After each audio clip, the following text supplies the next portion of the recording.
happened last session, if anyone remembers. Oh. I threw it in a text file in the thing. That's right, that's what I was looking at. That's actually really, really well done. Much better than my notes. Thanks, I have anxiety. It causes obsessive over-documentation. I just thought it was nice. I mean, it is, but this is honed from years of having to CYA at the corporate level.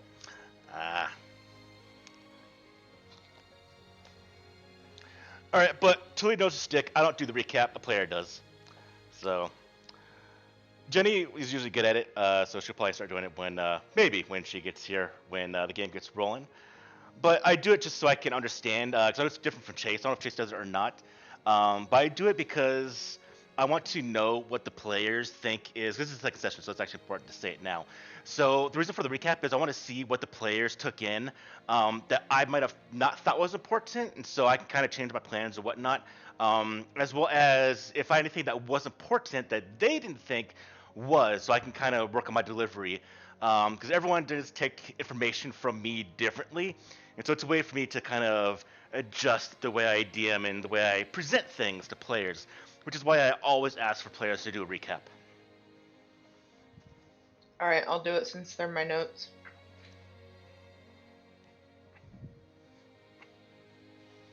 Alright, we are in New Angeles, which is in Ecuador, is now owned by the US. There's a population of about 500 million people. It's not exact because there are people that aren't counted as citizens, etc.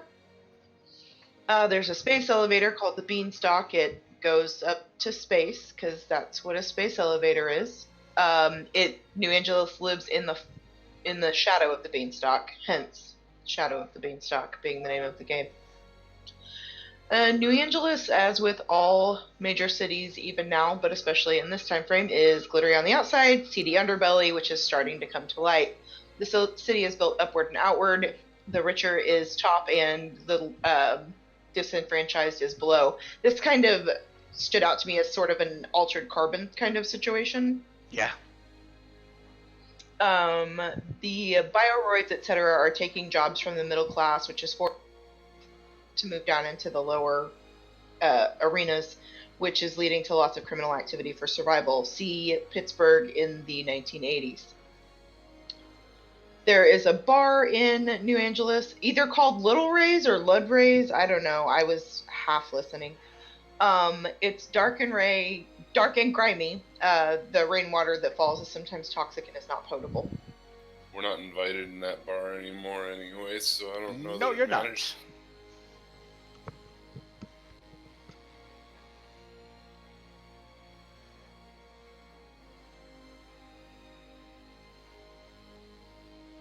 Our last job, we were hired by Apple to prevent the release of a new Android pad. We sabotaged their delivery routes and supply line to prevent a successful release. We ran into Lando Wazowski, which was my contact to Apple, when we were in Librays.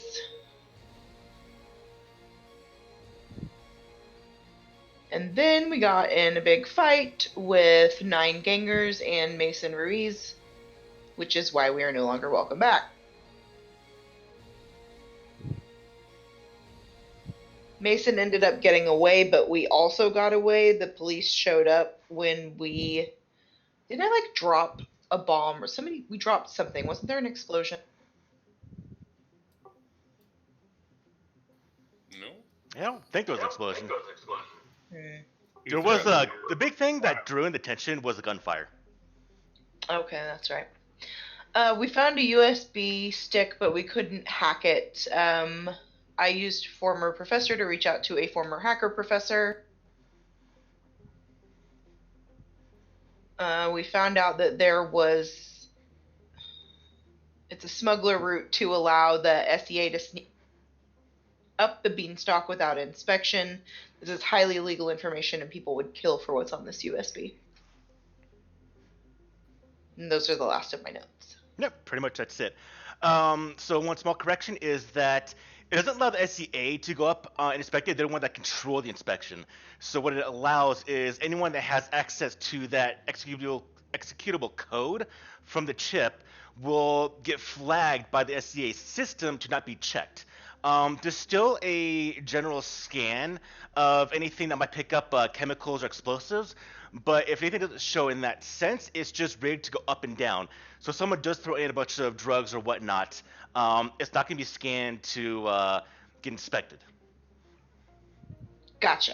And so that is what's going to essentially allow any of the gangs, organized crime, or anyone that has the influence to do this, pretty much gain a vastly increased amount of power in New Angeles. This is where that my attention starts to wane at the end of the session thing kicks in. Right now? Hi, I have ADHD. No, the end of my notes. Got it. Alright, so we'll just go ahead and get started now so you can keep your attention on track. So, you have just left your former professor's estate, or not estate, but her place of study, and now you have this chip at hand.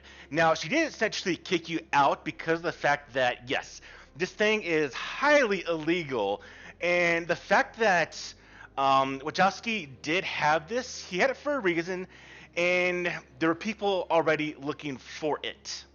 So this thing is some hot commodity. Now the question is, once it was delivered to you by your former contact, because he is now unfortunately dead, being smashed into the wall by Mason Ruiz, the question is, has anyone seen that? Now, they were going to question you, but that's when the fight broke out, and then eventually did split ways.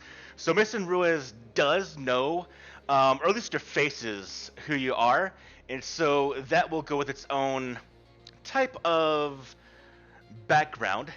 And the question I have for the three of you is, with this thing on hand, what would you like to do? Now, to the potential right people, this could be worth a bit of money. They can definitely just say, hey, I don't want this to drop on the ground and just leave it there. They can give it back to the SCA. It's up to you to discern what you might want to do with this. But the thing that does come to mind is everyone here is essentially a bit low on wealth. And this is something that could potentially have a large amount of wealth heading your way if done correctly.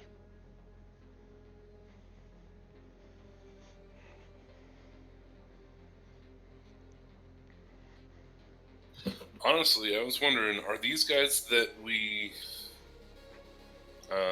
fought, do they have any relation to the crime syndicate that is kind of in my backstory?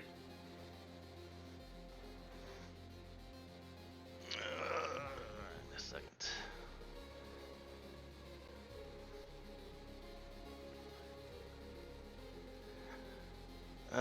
Your backstory's on your PDF character sheet there, Thule? Your backstory's on your character sheet? Yes, it is. Alright, I actually did not get to that. Give me a second, let me read it real quick. And I will let you know that answer.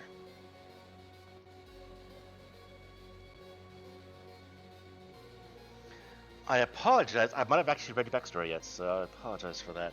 Where's that? It's pretty generic. I haven't thrown anything in there yet. So it's a decision point on your part.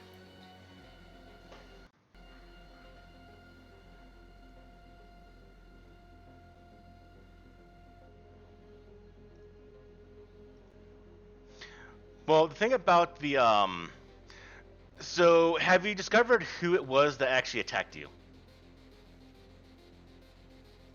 I mean, they were there when I woke up. I imagine I would have been able to take some details in before I escaped. Alright, so an easy way to do this is I want everyone to go ahead and do the first pull of the game to recall some information. So this will be a knowledge check with society. Okay. Everybody? If you wish to know about the people that attacked you, yes.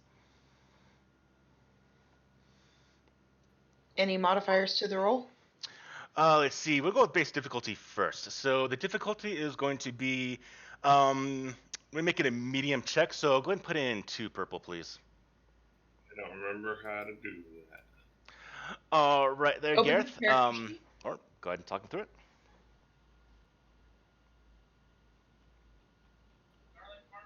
Open your character sheet by double clicking on your name in the upper left hand corner.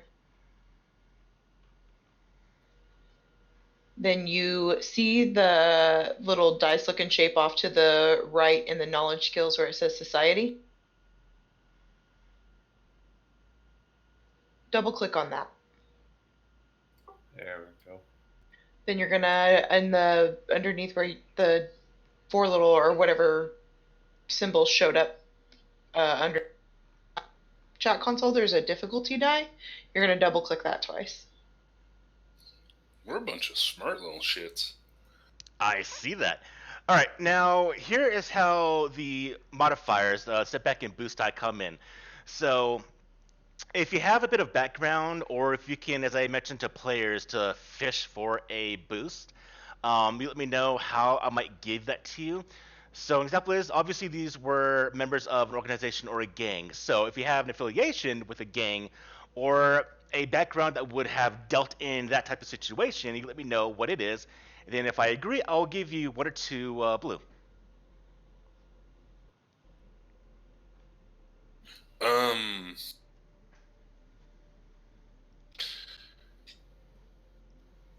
Can I get a blue for actually being a robot and being able to like play back the memories of my interactions with them frame by frame? Sure, you might be able to recall some information that you might have seen on them that someone might have missed or forgotten about, so I'll throw in a blue. So that's one way to use, to fish for a blue, as is. Alright, and if that... Didn't I have some, didn't I have glasses or something? Wasn't that Oh yeah. like Google Glasses? Would they have recorded any information? If they would have recorded just the scene at hand, at that point you'd have to look through the net to find out who they are, but because that is a journalized thing, I'll give you blue for it. Maybe some automated warnings will pop up when you see something, or maybe the glasses recorded a distinct image or a insignia on these people that might have popped up a warning, because, well, it definitely would. What if it tracks, like, it records, like, my last half hour of activity to a cloud somewhere? That is most that definitely possible? possible. Yeah, you can definitely record things that you want from the glasses to a cloud or your own database. You might have one on you. I think as a mad scientist, it would behoove me so that if an experiment went awry and it went awry so badly that I couldn't remember what happened, I could go back and have that as a record. Okay, we can definitely use that as a future modifiers when need be. And if that is it for everyone, go ahead and roll, and we'll see the results.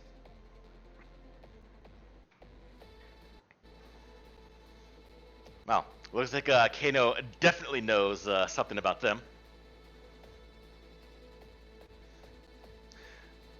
Even Gareth, even Dr. Chaos, all of you know a bit about these individuals, but Kano knows the most about them. So, generalized, you know that these are the Los Scorpios. They are essentially the culmination of the old Colombian and Mexican cartels. And they deal mostly in, obviously, drugs, narcotics, still, as well as some other nefarious and gruesome means. They're the most dominant gang within New Angeles, and they have a very, very bloody reputation that people don't want to be around with them. Now, I'll give more information to Kano because of the fact that he rolled so well. So, Kano, on top of what I just mentioned, a couple other tidbits can be revealed that you might have known during your travels or whatnot, in that of all the regions within New Angeles, Los Scorpios most predominantly reside within the undercity of New Angeles. they tend to have faction safe houses or buildings scattered all throughout New Angeles.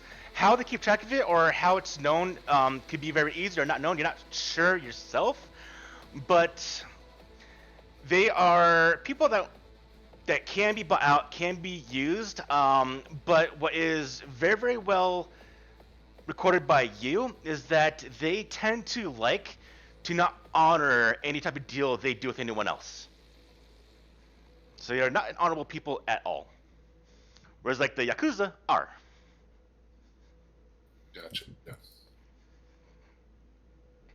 So if one says he's not going to shoot you in the back, he is probably going to shoot you in the back still.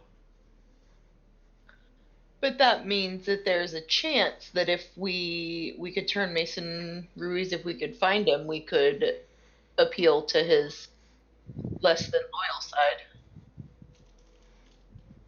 A lot of people are less than loyal with the right application of money.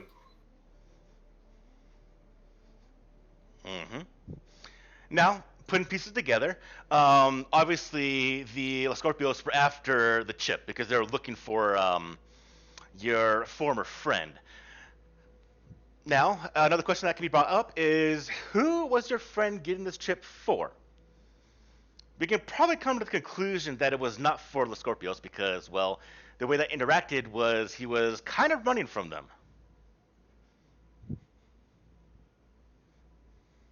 Who would be the logical people they would be opposed to? I mean, honestly, they wouldn't need any opposition. They run drugs. They just could want that. Right. But any type of gang organization, even any corporation that's not the SCA, would have value in this chip because, again, to send things up and down the Beanstalk without being inspected is valuable to essentially everyone that needs to do that. So who Wachowski was working for could be essentially anyone. So you can definitely start looking into maybe who he had contacts with, or you can sit there and try to find your own buyer if you want. Or again, if you think this might be too hot, just drop it. Then go on your merry way. Porque no lo do. We could also give it to the SEA as a major favor, I imagine. That is definitely one way to have it done, yes. Or they could just arrest us for having it in the first place. That is also Yep. true. Yeah, that plan has the highest potential of going sideways the fastest, I think. I think we should put out feelers and see if anybody's looking for Lando. That's going to give us a clue into who he was trying to get this chip to. Agreed.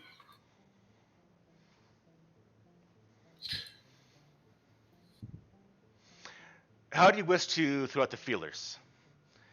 Do you want to go out on a forum? Do you want to go post in where he might be at? Or let me ask how you want to go about that process.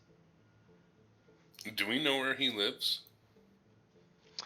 I would say with the background that Chaos has with him, he was fairly close. I would say yes.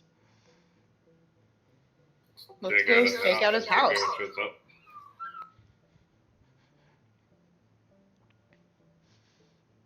All right, I heard Cassie, but I didn't hear what Joe said. I said we're going to stake out his house and see if anyone shows up. Absolutely. And so I'll say for you, Chaos, you understand that he essentially has an apartment just beneath Plaza level. And it's within the same outside district. Entrance or inside entrance? Inside entrance. So it's within its own ecology. But we could get in that building and like casually loiter in the lobby or whatever Absolutely, to see yes. if anybody's doing the same thing. So in fact, we can do some digging if you so wish. I would say doing a general, non-rolling type of information gathering of his arcology will show that it has 3 entrances. It's got one on the plaza level. It has one on the undercity level, and it has its own private entrance for wealthy individuals, Risties, on the Starbound level. Now again, to reiterate, Entrance level at the entrance at the plaza level, private entrance, and what was the other one? the Undercity. The rundown section of the city. I mean, I don't want to go up to the plaza, so I'm thinking Undercity. Yeah, so just to reiterate, on your district, plaza level is essentially floor level 100. So everything beneath that, down to the old ground level, is all Undercity. Obviously, the lower you go, the worse it tends to get.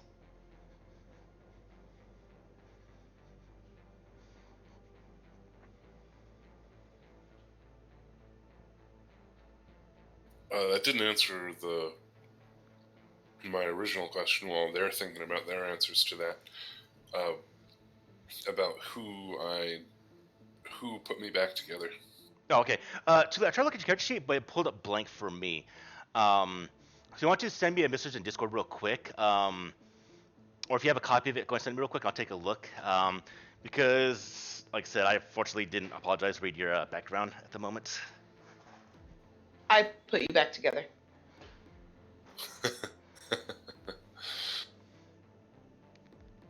No.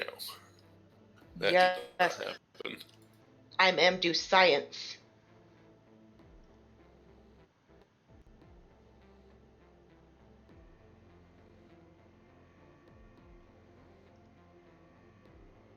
The kindly Italian guy named Geppetto. Yeah.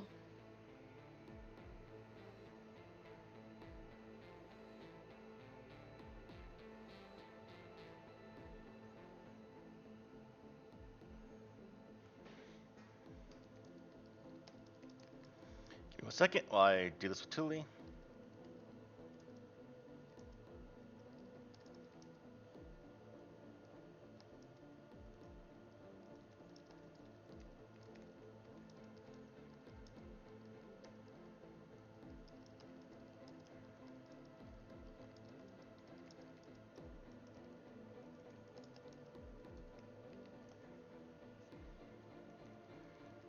Okay, let's send you the message. I think I'm gonna pick it random. Okay. Is this going to be known to you or no?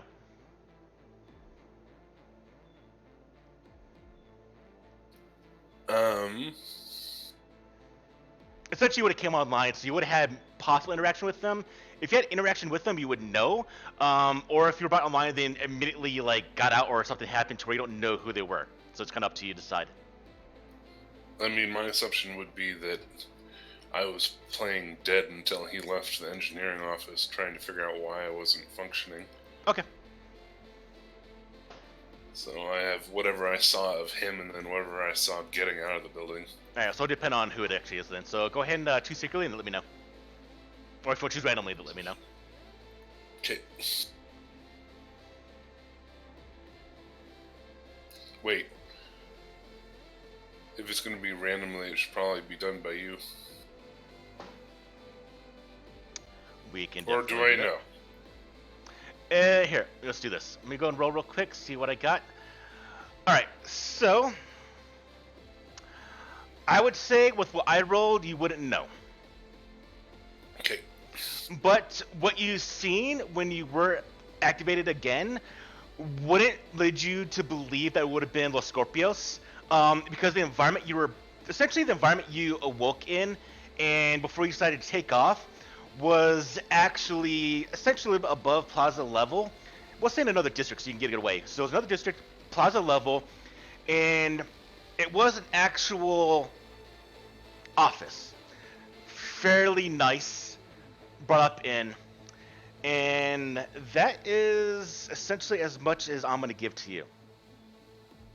Just that it was very, very well armed, and the individuals you came across didn't quite seem like corporate security. Of course. Alright, so are we going to stake this place out? Do you guys disagree with going Undercity way? That's fine. I think we're only going to see people at the Undercity entrance if they also have to use the Undercity entrance. I think we should divide and conquer, and I should go up to the Plaza entrance. Wait, you're gonna stake an entrance that's 400 levels away from a resident? Do you know what an arcology is? Nope. Gotcha. Tuli, I'll let you mention what that is.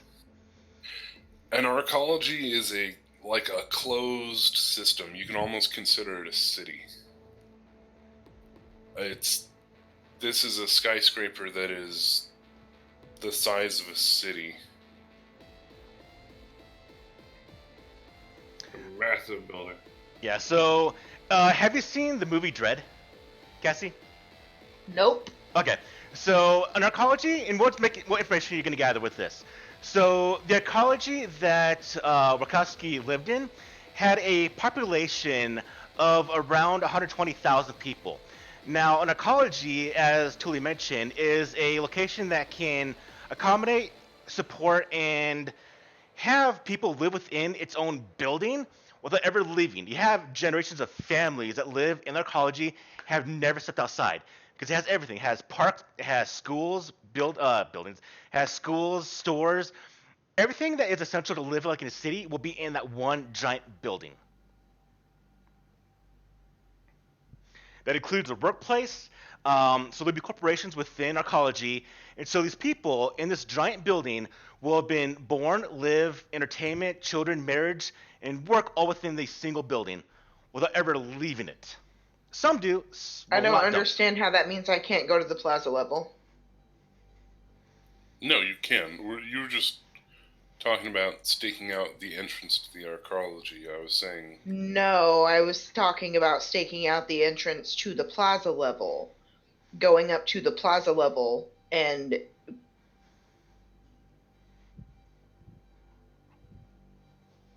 So you want to take out the entrance to the actual arcology itself, or to no. Wachowski's place? Fuck, I don't know.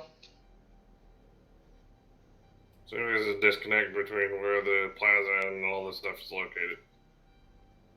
Okay, so think of the arcology as a 300 tall skyscraper, 300-story tall skyscraper. Plaza level is level 100. Everything beneath that is Undercity. Everything above that is going to be essentially for the rich people. So out of the 300 stories, Wachowski's apartment is on story level, we'll say 85.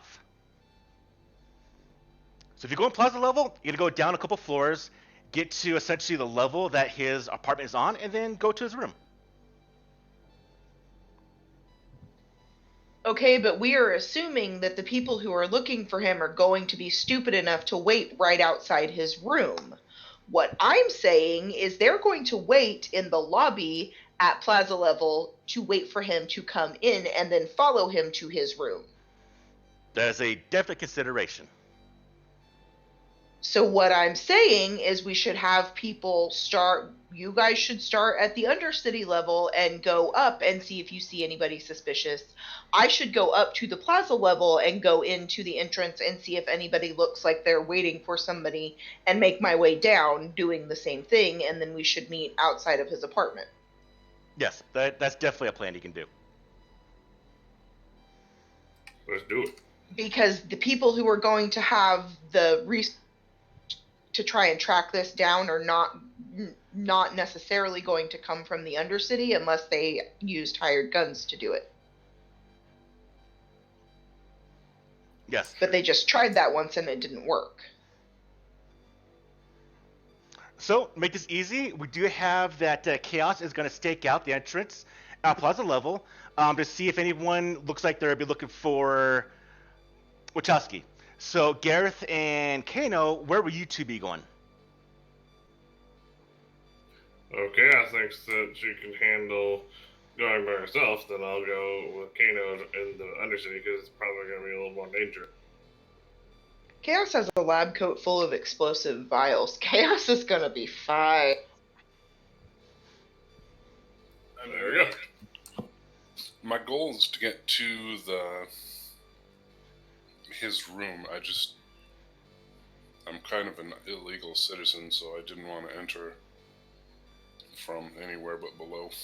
That's why you guys go up from the Undercity. We need to cover both.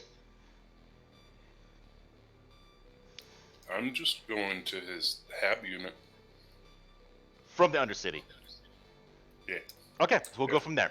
So with the plan at hand, you three take essentially the maglev or public transportation to your respective entry points to go ahead and gather information before you head on towards Wachowski's apartment. So we'll go ahead and go with Chaos first. Now, Chaos, you watch as your two other companions depart, still on the maglev. They go down to essentially floor level 25, entrance to the psychology. Now, they're off in the distance. You are on plaza level. You make your way through the bustling street activity between the sights and smells, the hissing of the pods on the beanstalk that go up and down constantly. The city itself is just giving off a enormous amount of sound and smells. And being plaza level, things again are a little bit tidy for the most part, but there's still lingering amounts of trash, dirt, grime. It's definitely looking like maybe in a year or two, this might look a little run down. They might raise the plaza level up some more, or make a new plaza level essentially. So you go to the entrance of the ecology. As I mentioned, a couple 100,000 people population. The entrance is fairly large itself. Now, the ecology was built to not essentially have a self-defense mechanism, so the entry area is the best way to put it. Imagine you can park three tractor trailers with their actual trailer all in a line together. Is how wide the entrance is. So I would go like a football field in length of a opening. Now, as you go into that, the actual, we'll say the lobby of the arcology itself, before it branches off into its various destinations, would have registration for new citizens trying to essentially become accepted into the arcology, and then you have the general storefronts to people that do want to leave, and it's essentially almost the center of, I don't want to say the city, but it's the center of branching off into different sectors. And so there are people waiting for a citizenship to the ecology. There's shops, stores. So finding a place to look at for someone to come in would essentially be at one of the offices, one of the doors, or just stand out in the middle. So the question I have for you is, what kind of vantage point are you trying to get? Are you looking for someone that's going to go directly to the elevators to either hab block, or maybe someone going to the store, or how would you like to proceed with that?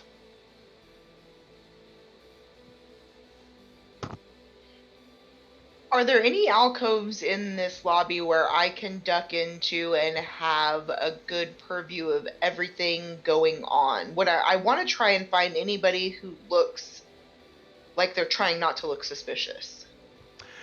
The amount of people here would make you not stand out, unless you do something extreme like throw a bomb.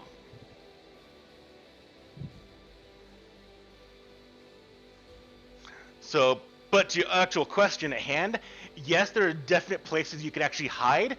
You can go to essentially the second level of the plaza to look down upon it.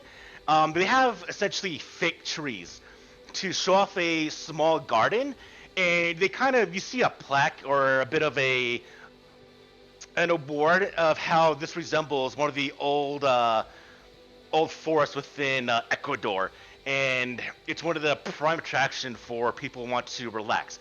They have like a miniature one in the middle of this place. So people do come to that, but to your question, yes, you can find a place hidden to kind of overlook. The thing is, with this many people coming in, it might be hard to find anyone that stands out, but then again, you're going to do a roll to see if you actually see anyone or not. Okay, I'm gonna find a place near the elevators and hang out, and I'm gonna see if there's anybody that looks like they don't seem to have obvious business in the area. Okay. Now, again, obviously, many elevators to the many levels, but the one that obviously leads to Wachowski's hab block. So, what I'm gonna have you do is you set up a vantage point to go ahead and see if anyone is lingering. Doesn't look like they belong there. Go ahead and build me a perception pool, please. All right. Now we're gonna put in the base difficulty, which is gonna be, I want to make this a hard check because the amount of people coming in and out. So 3 purple.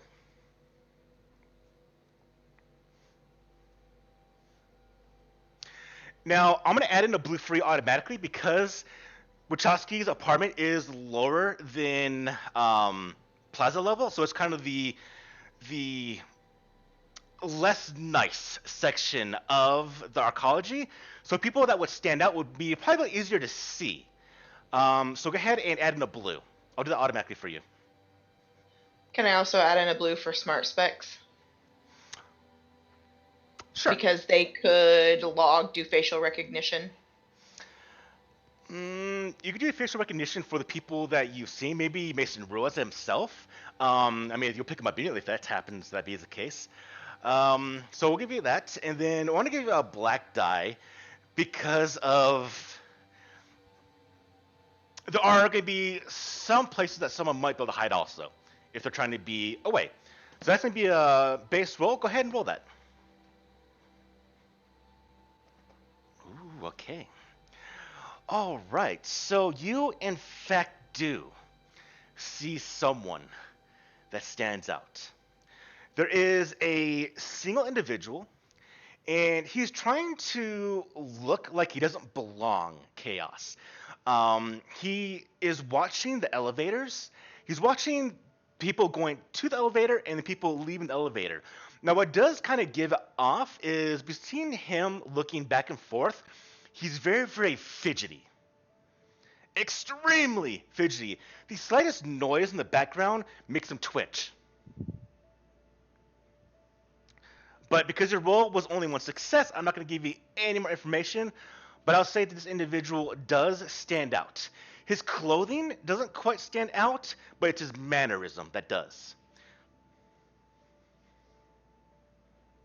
Does he seem jumpy in the same way Lando was jumpy?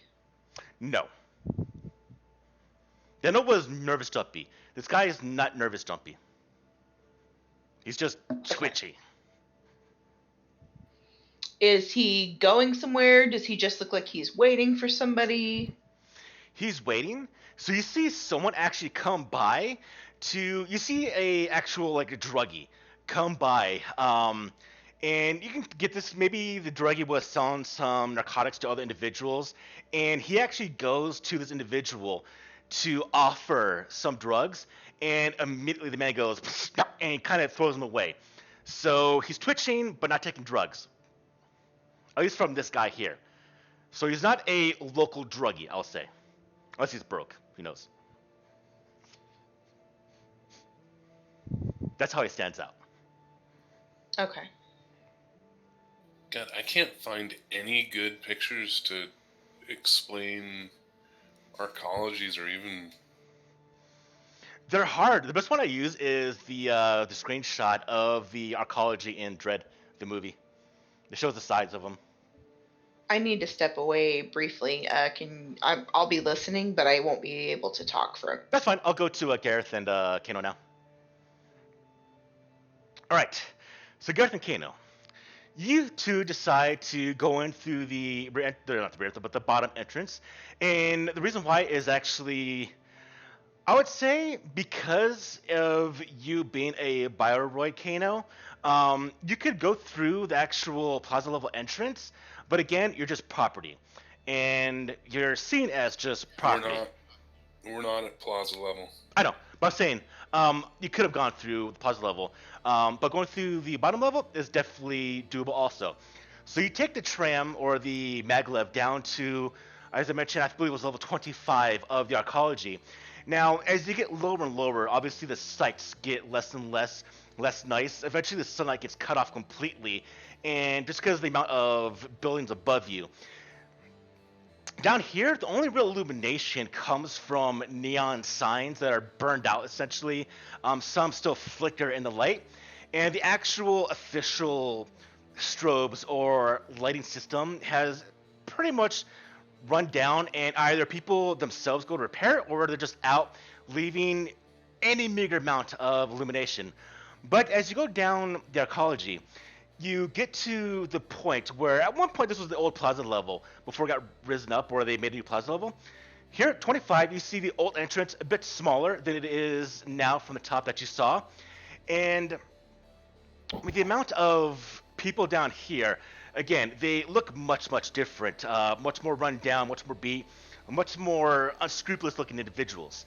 Now, when you get to the entrance of the arcology from this level, you do see that most of it has been completely blocked off. And I mean that by the sense that trash and debris and even old vehicles have been piled up next to it. Like someone took a dump truck or a trash recycling complex and stuck it in front of the doors. There are some places that might be found as entrance, but right now, before you look, it's not quite doable by just a look. You have to actually go scrounging in it to find an entrance that's actually workable. So the main entrance is actually plaza level. Down here has been essentially turned off or closed down.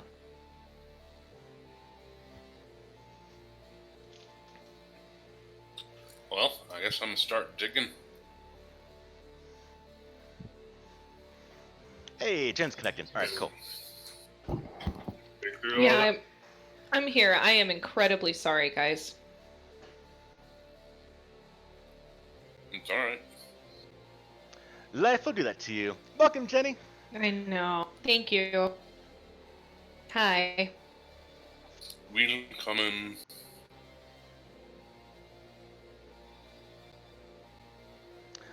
All right, so to give a brief recap for Jenny as she's joining, so I'll give the history as we go, kind of play by play for you, Jenny. But essentially, right now, what's going on is the three original group members, that would be Dr. Chaos, Kano, and Gareth. They're at a bar, mind their own business. They just completed a job from actually Apple, the corporation, to stop the release of a new Android pad, which is a computer, essentially. And so while they're at the bar, essentially enjoying their time, getting some drink, one of Dr. Chaos, one of her old contacts, and she actually came into the bar a bit wide-eyed, shifty, nervous, and made contact with the group and seemed very, very off. And in the midst of that, he ended up, after a couple brief conversations back and forth between the party members, he decided to leave the bar very, very quickly. On the way out of the bar, the players saw that he was actually waylaid by a gang known as Los Scorpios, which is essentially an old drug cartel gang in New Angeles, the city you're in right now. And so he started doing some wails of pain, and Chaos and the group ran out to confront what's going on, where they watched as a very, very large individual essentially smashed her contact's face into his skull, killed him on the side alley, because they're asking for something in the group, something that the individual had. His name was Wachowski. That he had, and he didn't reveal any information, but when he died and this gang was watching him, Dr. Chaos pretty much asked what was going on, and that she knew Wachowski, which made the gang look and target the group. A fight happened, very, very brief. Police got involved, so they ran away. The main guy that killed her friend did get away. And while they actually took off from the police, Wachowski, the one that died, he actually dropped off think of it like a USB chip into Dr. Chaos's pocket. She, not knowing what it is, went to her professor friend to find out what it is, and it's essentially a smuggling route for anyone to use that could give them a vast amount of power.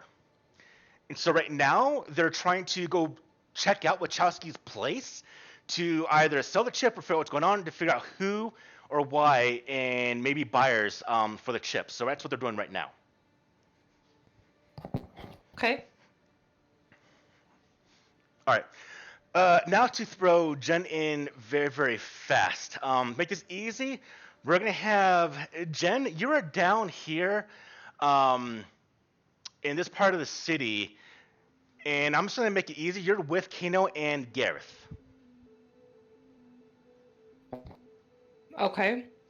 Now, I guess the question I can have before you throw in together is we can do this real quick. Is between Gareth and Kano, you see this new individual. Do you have a name yet, Jenny? I'm looking right now. Okay. Oh no. Okay. Well, you definitely see this bright pink-haired lady. So, do either of you two or three know each other, or we're gonna do very, very brief introductions right now? Do you need help? Throw on your team. Maybe she's someone here that actually knows the entrance, so you get her that way. Maybe you're old colleagues. I'll let you three decide real quick. How does your character feel about android rights? Now, androids, Aw. Jenny, in the setting are considered property, same as clones. Don't have human rights. Mm. Well, I'm not fully human, so I would think I'm probably on the side of they should have rights. They shouldn't be property.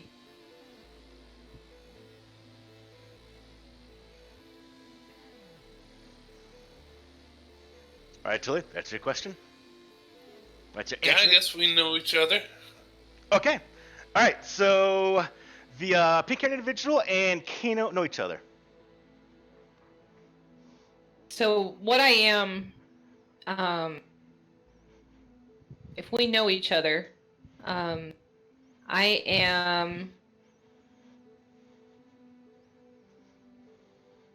like what's known as a runner. So if you need, goods or documents or something transported, I'm the person who does that. Yeah, she's a courier. So you would have contacts if we needed to offload something. Yeah, we want to. Yes, she Yeah, would. well, I'm the person. Yeah. Yeah. I'm like the middleman. She would be the person if someone needs something moved from one location to another, or retrieved from location and given somewhere else. She's the one that does that. She's the one that transports it. Mm-hmm. She might not retrieve it. She might use a team to retrieve it, but she'll move it to wherever it needs to go. Mm-hmm. Essentially, she's the transporter from Jason Statham movie. I appreciate the optimism you have for my pop culture knowledge, Hurst, but I am here to tell you, if it happened after 1998, it doesn't exist for me. She is. I can't think of a reference for before that. Okay, yeah. Essentially, she's the one that transports stuff. She's the wheelman. She's a driver. Yeah. except Yes. for- Yes.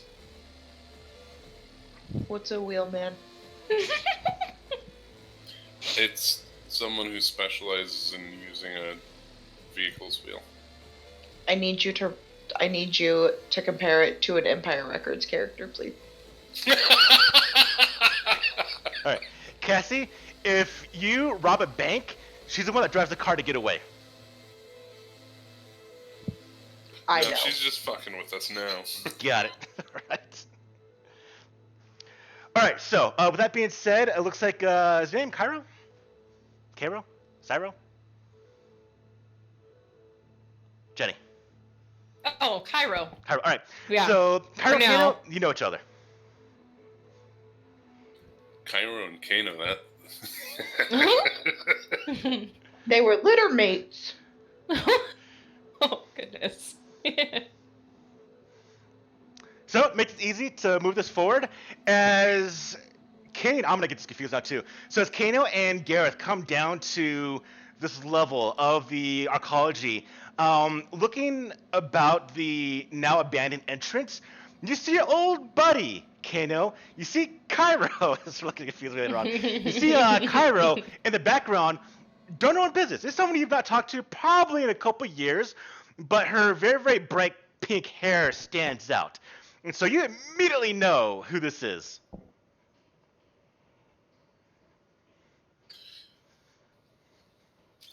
Kyra, what the hell are you doing at the base of the arcology?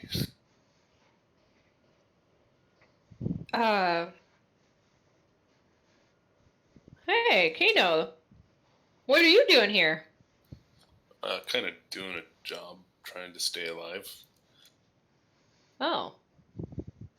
And as it has happened, Cairo, your funds are a little bit tight right now. In fact, your last career job went well, but the payer didn't pay you, which you took back into your own hands, and so want to go with that right now. You did a job. You transported some sensitive information for an individual. Once you took it to the location that was supposed to be delivered, you came there, had it delivered, but the individual did not want to pay you, and he had a couple bodyguards there to persuade you to not press the matter further. So the question to you is, how did you resolve that situation? How many bodyguards are we talking? We're gonna go with 4. 4 plus the old fat guy. No, they might have been bad bodyguards. I mean, you might. It's up to you. If you want to take him out, you can take him out. It's up to you to discern how that went down. Could have gone good. Could have gone bad. But it has to result in you not having money right now. So. Okay. Well, I'm probably still a little bitter over that. All right. So, let's say I'm down here trying to maybe recruit some people to help me because in my line of business, like, if one person doesn't pay me, then other people are going to think they can get away with not paying me. Ooh. So probably going to try and handle that, resolve it, and 5-on-1 is a bit much. So probably just down here looking for a little help, maybe. So you actually left then? Yeah. Okay. I decided 5-on-1 was too much, but I stored it away and started making plans to resolve it at a later date when the odds were more in my favor. Okay, which has had a complication because of this. So when it was revealed that you were a carrier that did not get paid, you started getting bombarded by people looking for jobs, a lot more than usual. And you understand that it's because, well, people are either going to use you now and not go through on their end, which has kind of pissed you off. Not kinda, like to the max. Okay, I'm you're pissed. extremely pissed off. Okay, so that's your background coming to this game. So now you two see each other. And yes, Kano has just mentioned he's working on a job right now. So, Kano, my friend, maybe it's interesting. I should run into you down here. Maybe we can help each other out. Are you looking for another favor? Another favor? I'm pretty sure I did you the favor. No. That's what you said last time. Well, we can talk about that. But I'll tell you what. You need something, right? You need something, right? Yep. Yep. We're on the same page. We got a little bit of hot inventory, and we're trying to figure out what the hell's going on. But this could get us all killed. Hot inventory. Kinda sounds like my specialty. Yeah, well, this is,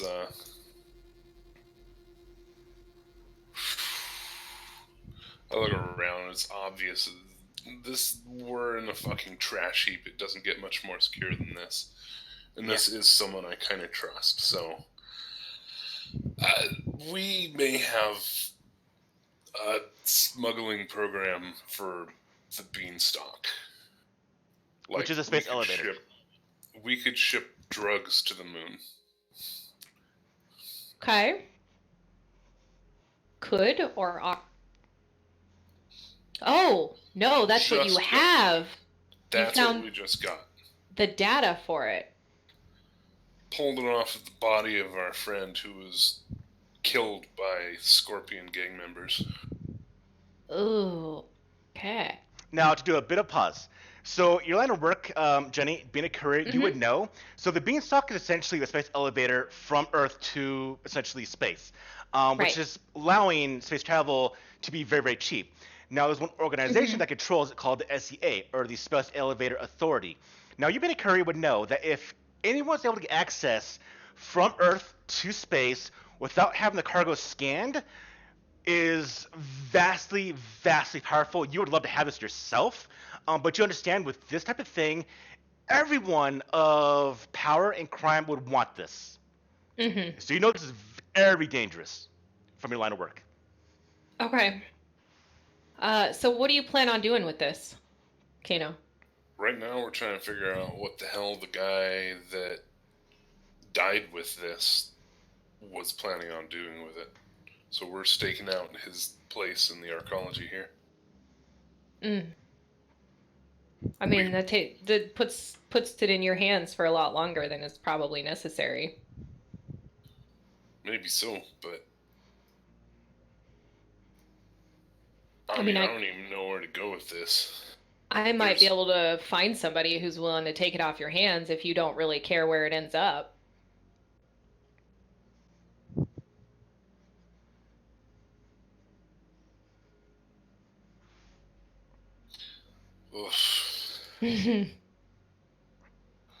Anybody would like to take it off of our hands. Do you know who's going to take it off of our hands without killing us or putting us in prison?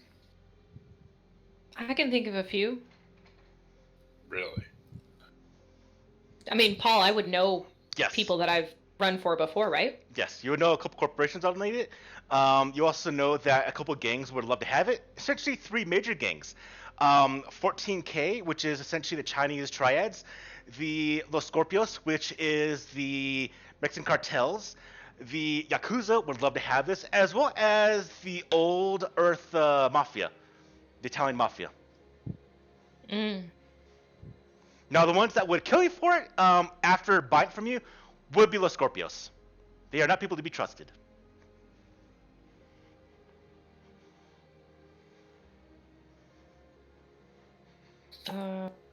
They're horde crime. I wouldn't trust any of them. Yeah, no, I'm thinking more of like I might know some corporations or Yes, there would be some corporations that would love to have this. that would pay. Yes. And that's what I'm asking you, Paul. I probably have worked for some of those in the past. Yes, you would know so. Okay. So to you, you're already seen a payday. Yeah. What do you think, Gareth?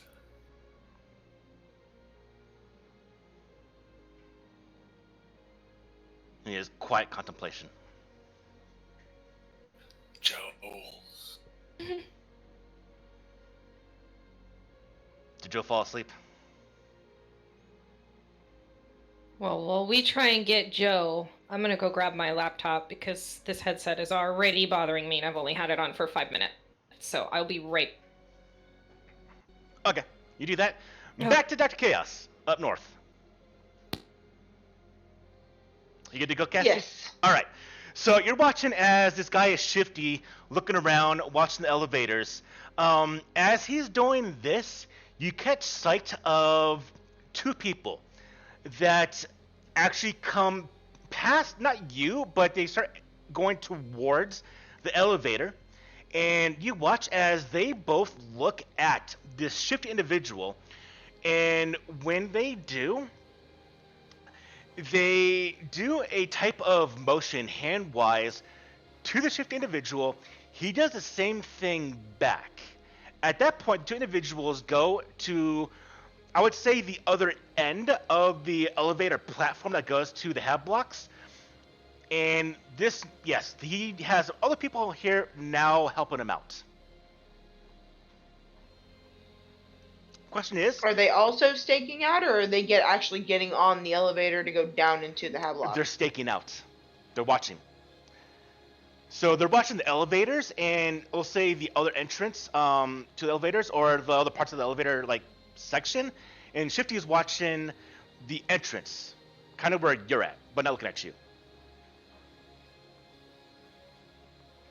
Okay, Just I know want to that hit there are the 3 comm more. link and see if I can get hold of Kano and Gareth and find out what their progress is on getting to Lando's situation.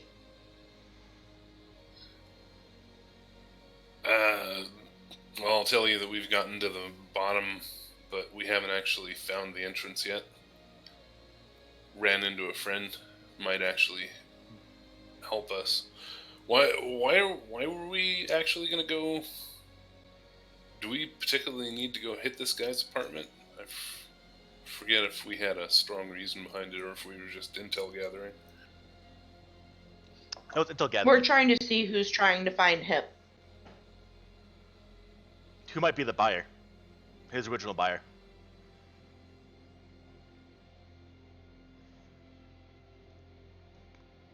But with the revelation of you gaining Cairo, that could, I mean, that does open up other doors, I would say. So it's up to you what you want to do.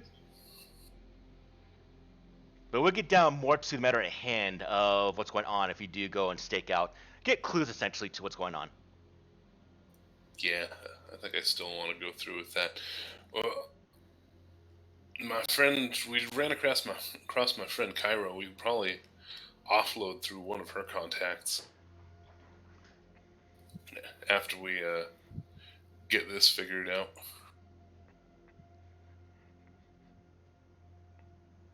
Probably get a better idea of which contact to use after we get this figured out. But anyways, there's a pile of garbage we got to dig through in order to be able to get into the tower even.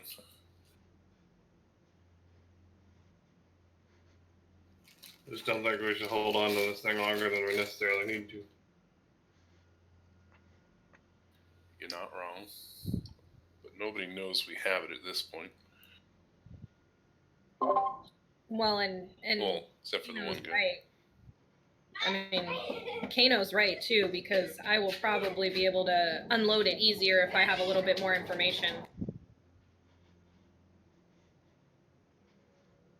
Yeah. Chaos, you watch as this is going down with your vantage point that the 2 newcomers to the elevator, one of them starts to actually play with think of like a large racquetball against the wall, which kind of stands out in a very, very weird manner. But after a couple of moments, he actually smashed the ball against one of the cameras watching the elevators. You watch it sputter and fizzle out. Oh, that's suspicious as fuck. He put it off like it was an accident.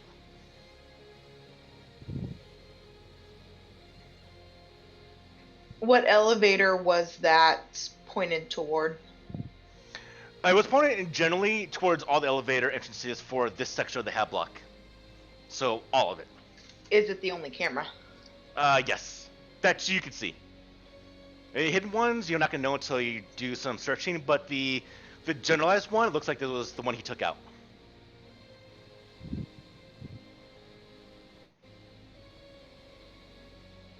Does anything seem to be happening now that that camera is out of function? Like, are they moving towards the elevators? Are they jumping into action? What's happening? You watch as 2 more people come in, and they're unusual in the sense that they're wearing very, very heavy clothing, and they go to the elevators. Again, they look at Shifty. Shifty does a hand motion to them. They go in the elevators, and you know that it goes down. I'm following them. All right. Right, so the 2 go down. Shifty's still there. The other 2 that were with that broke the camera, they go down. So only Shifty's there now. Just him.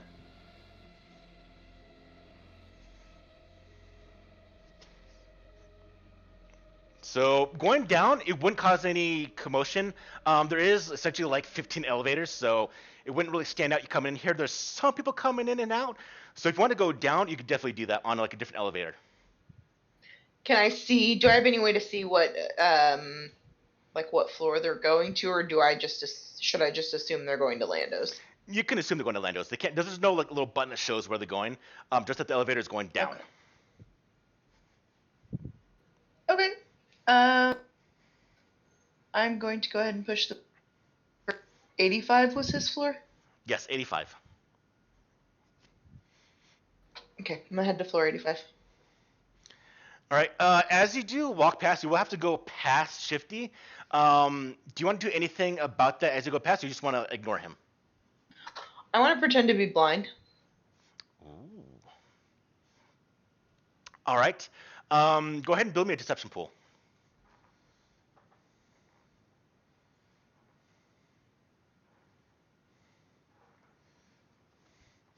Go ahead and put in. This will be against his notice. To see anything is going to be amiss. Put in 1 red and 1 purple. Now, is there any way you think that to add in the blue? Let me look. Now, does it have to be anything on your character sheet? It could be anything that's narrative. You could say, hey, I'm going to use a cane or a stick like a cane to pretend I'm actually blind. I'll probably give you blue for it. Yeah, I mean that I was planning to do that, and I'm looking to see if I have anything on me inventory wise to reinforce. All right, so throw in a blue. First, you can do that. There you go and look for other stuff. As I walk by, I'm gonna take my smart specs off, like when I get near and go, God damn it, these things don't even work right, and I'm gonna put them in my pocket and get the stick out and start like tapping around. Okay. So the blue would be for that. I'm not gonna give any black, so I'm gonna go with that. With go ahead and roll. Ooh, okay. All right, Jenny, you here? You're still getting your laptop. No, I'm here. Okay. So do you see the dice results in chat? I do. Okay. So her roll, and if you read it, it says failure. So she got 3 failures. Getting just 1 means you fail the check.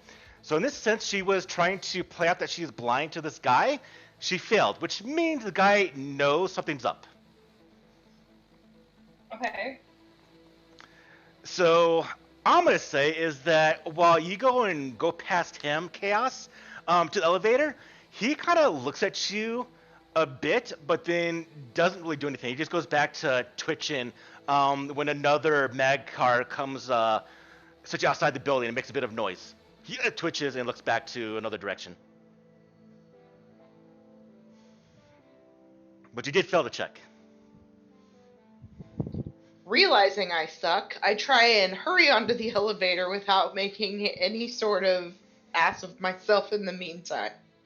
Okay, you get to the elevator, you get to another one, you push the button for the 85th floor, and the doors close. Elevator itself could hold probably about 15 people. There's some larger ones, you went to a standard one, and it starts to rickety go down. We jump to the other group. So, Cairo, Kano, and Gareth, you now have come to an agreement what to do. You're at the giant trash heap in front of the old entrance to the sarcology. So is there a... Since we're above ground level on top of the trash heap trying to get into it, is there just like windows that we could break through above the entrance? There are old windows. Some have been boarded over. Some have been essentially plastered, as well as steel rod welded over. But there are a couple, and I'm going to go ahead and make it easy. We're going to say that there is one very, very obvious window to gain entrance that has a bit of wood on it. Probably a bit up. It's quite a bit of an athletics to get to it, but it is a very easy, obvious means of insertion to the building. There's our entrance right there. Yep. I'm go first. Okay. So, Jenny, I want you to do one thing real quick. Sure. All right, so you see at the buttons, there's one at the top right that looks like a D6, or 2D6 specifically. Click on that. There's what button where? Top right of Fantasy Grounds, a little button that looks like 2D6. Oh, okay. All right, so that's a dice pool tracker. This is going to show, that's all for other players too, it's only the second session in. This is going to show what everyone's building to actually get into, or do the skill check. So, Kano, go ahead and build your athletics pool. Fantastic. Now, I need also Gareth and Cairo to also do the same thing. So, Gareth, build yours. Like to talk to you. Now, for you, Jenny, go to your character sheet and go to the skills tab. Okay. Now, you'll find athletics, and also you can follow me along, Gareth, too, if you're not sure. So, on the character sheet, skills tab, there's a athletics skill. To the right of it is a little D20 button. Double click that. There we go. Okay. So, Jenny, you'll see that immediately Gareth is okay. Kato is very good at athletics. And you'll see your 2 green die, Jenny, at the bottom of the chat bar. There'll be 2 green Yes. dice. So, Wait a minute. yes. So I know, looking at these two, they're not nearly as strong as I am. Can I take a different approach to this whole task? I want to find just a few pieces of metal and use my micro welder and just fashion a basic ladder. It will take a little bit more time, which will progress what Dr. Chaos is doing.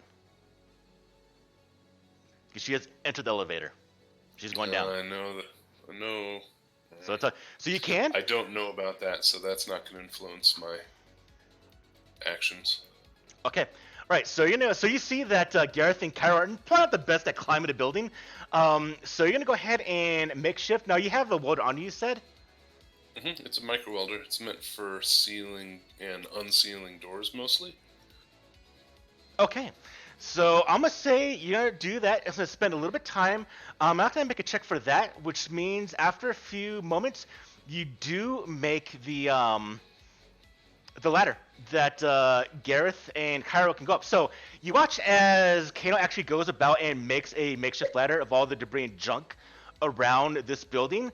And with that, the 3 of you can actually go immediately into the building.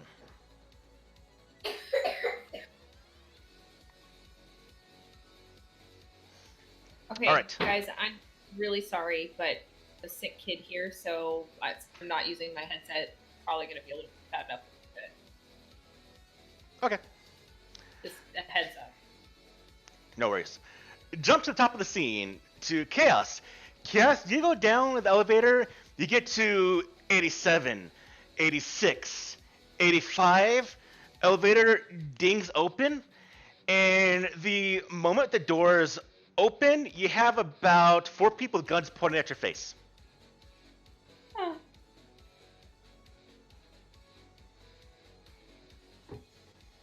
Welcome to 85. I have a pocket full of explosive violence. Now, before you do anything, they're going to say something. They're going to go, "All right, lass, what are you doing here? Tell me the truth, because I know you ain't blind." I was trying to play a joke on a friend of mine who lives on this floor. He left something out and I tripped over it and smacked my head the last time we were together, and I wanted to trick him into thinking he had made me go blind to see if I could get him to loan me a little money out of guilt. Build me another deception pool.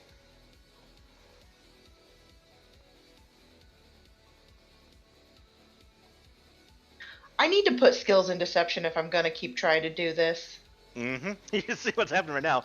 We're gonna again put in 1 red. We're gonna put in 1 purple. These guys aren't that smart. I like your light. Put in a blue. But they have been tipped off by what you're doing. So why don't you go ahead and put in another black. All right, go ahead and roll. Okay. F and A. All right, so Jenny, if you're looking at the chat, you're seeing that the result that happened. A failure has happened, so she failed to convince these guys that she's here for this lie, but she got 3 advantage. Now, what this means is she failed, but she can use something to an advantage on her side. So for you, Cassie, or Chaos, how would you want to use these advantage?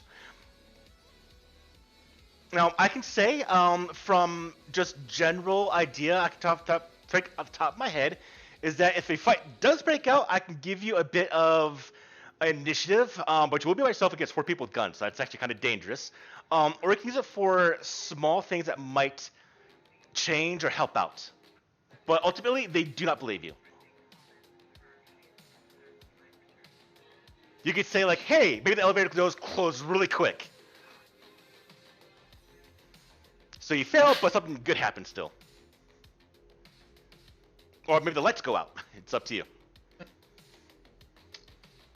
Yeah, I think I want the lights to go out. And do I have enough advantage to get one of them to blame one of their other party members and start an infight? That's a little too much, but I can say it will cause a distraction where the lights will pop out and break and actually plunge this level into complete darkness. Cool, I'm good with that. Okay. All right. So lights pop out. There's like a crash of a generator somewhere on this level. You hear, and they go, "Oh, son of a bitch, get her!" As you hear them rush forward now, but they're not shooting. What do you do?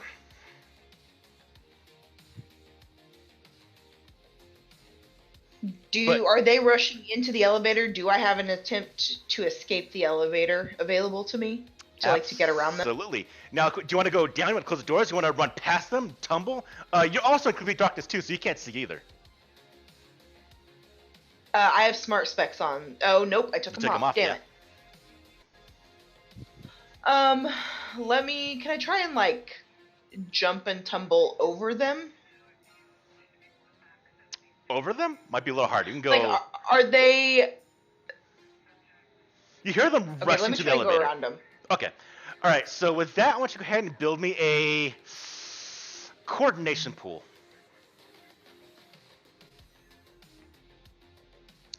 All right, so you're trying to get around them as they jump in. Now, by standard difficulty, I would make this hard, which would be 3 purple. But because you're in pitch darkness, I'm going to make this 2 red and 1 purple. Those get upgraded. You might crash into them. But it is darkness, so they can't see either. Put in a blue. And so, Jenny, what you're seeing right now is every role in this game, when you do a skill check, it's linked to your attributes and your skills. Once you do that, I give you the difficulty. So unlike D&D, where it's like a DC 15, DC 16, I give you dice, which is the difficulty. So purple is standard, and red is the higher dangerous difficulty. This is dangerous. She might run into the guys. She might suffer a gunshot if she runs into them. That's why it's upgraded. And 3 purple is a hard check. Now, the blue and the black are modifiers to the scene. This is where the narrative income happens with Genesis. She can, essentially, as I tell players, fish for a blue. Find a way, narratively, that can give you a blue dice, which are more ways of getting successes. So, can I pull my mono blade out at this point? Would that give me a blue? So that if I do run into him, I have an immediate way to defend myself and still get away? It won't give you a blue, but you'll be equipped if a fight does break out. Okay. But I will let you pull your blade if you want to. Yeah, I'm gonna go ahead and have it out just in case. Okay. It's pretty dodgy. I upgraded all the checks because it is essentially all the power going out. Go ahead and roll.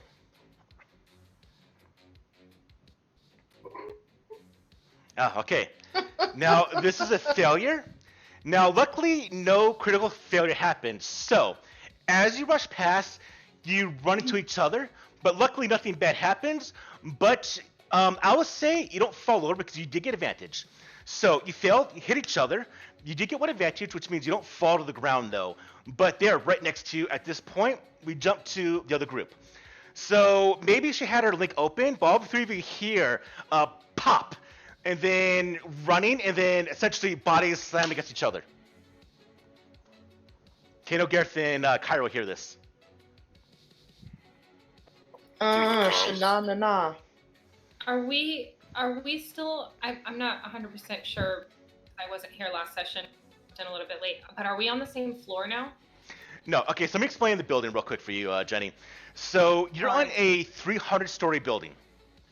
Okay. Now, about Shadow of the Beanstalk of the city, you have essentially what's called plaza level, which is, think of it as the standard street level of the city.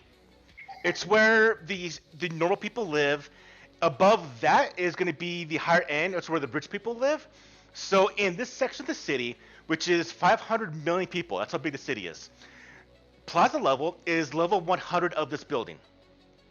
Can So- you put in a blank image for Sure. me to draw on? Yeah, draw it. Yeah. Alright. I think that'd be helpful for everybody.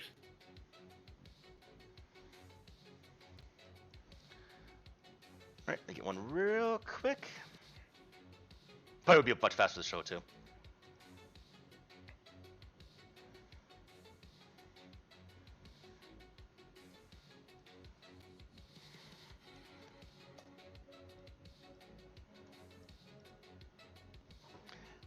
There you go, Tully. That's a blank image. Everyone can see this right now.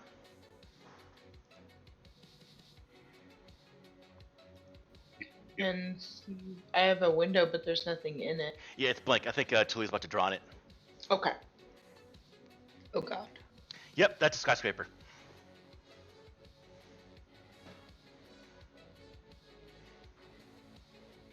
Cyberpunk Pictionary.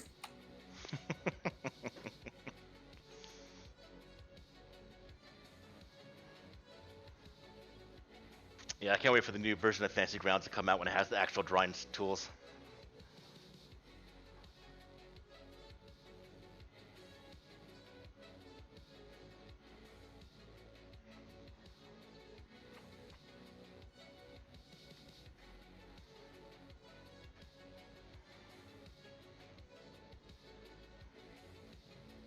Oh.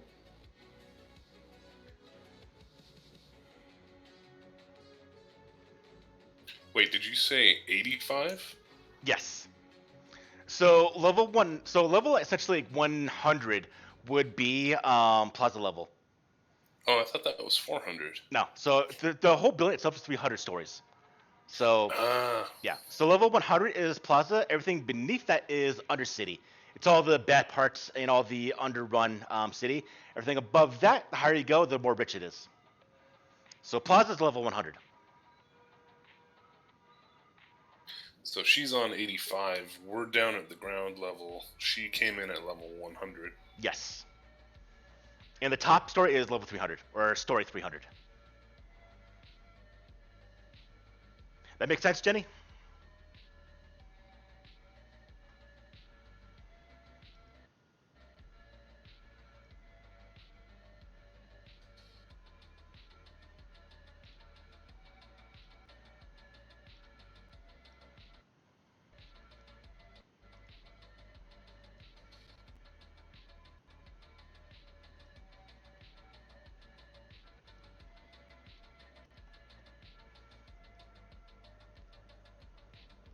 All right. I'm going to share another image real quick that shows what Plaza level looks like.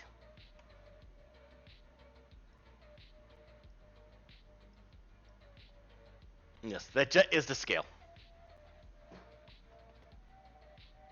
All right, so as Tully's making that, I'm going to share another image real quick. This shows you Plaza level.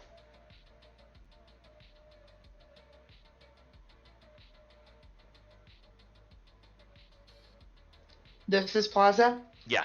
So this right here would be Plaza level. Obviously, the entrance will look a little bit different, but this is the general idea. So Plaza is essentially an alleyway that you can walk where the standard citizens walk along. But if you look in the map or the image, it goes down. So everything beneath that is the Undercity. So Plaza is essentially a lot of walkways that people walk. There's usually no walkways above that until they need to build it, once this part becomes too run down. So there's more essentially old Plaza levels the lower you go that aren't used anymore. But people aren't Right. using them as like tent city and stuff like that. But that's not the case of an arcology, though. That would be outside of the arcology. Yes, outside of Kaji, yes. Inside it's different. But the entrance to the arcology is level 100 of the standard city layout. Does the same social rule apply inside the arcology where the higher you go, the wealthier the people are?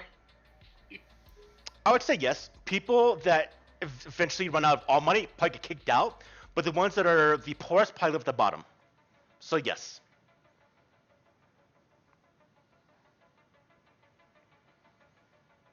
What was the top layer called?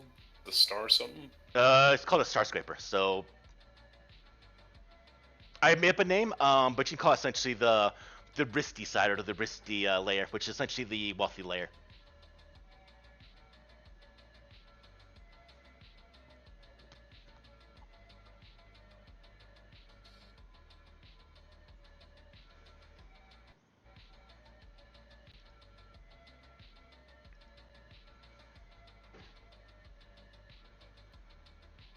So yeah, if we look at the image that Tully's making, that's exactly it, pretty much. Okay. All right, so right now, Chaos is tumbling with the people that she's dealing with right now. We have Cairo, Gareth, and Kano have just got into the lower parts of the arcology, and you three are on the essentially the outer layer, the outer skin of the arcology. It's very, very run down. Again, there's not really any lights. The old lights from the arcology itself have mostly burnt out. There's some artificial ones. You hear some noises of insects. Not really anyone alive down here. They're probably a bit further in the arcology. But out here, you don't really hear anything. But you hear the scuffle going on with the chaos up top. We can hear them fighting. You hear them run to each other. You hear essentially some grunts and oofs as people do fall over, and you probably hear Chaos curse. No, I'd So start something's heading that going way on. as fast as I could in the dark, so I'm not running into shit. The only problem we have is that she's on level 85. You are essentially 60 levels below that. So whatever she's dealing with is going to be dealing with for the time being by herself. Well, they're on the same level that we were headed for. Yes. We're So you're going to dash the hell there, pretty much. head there as fast as we can. All right. So you three essentially start making haste like all hell through this place.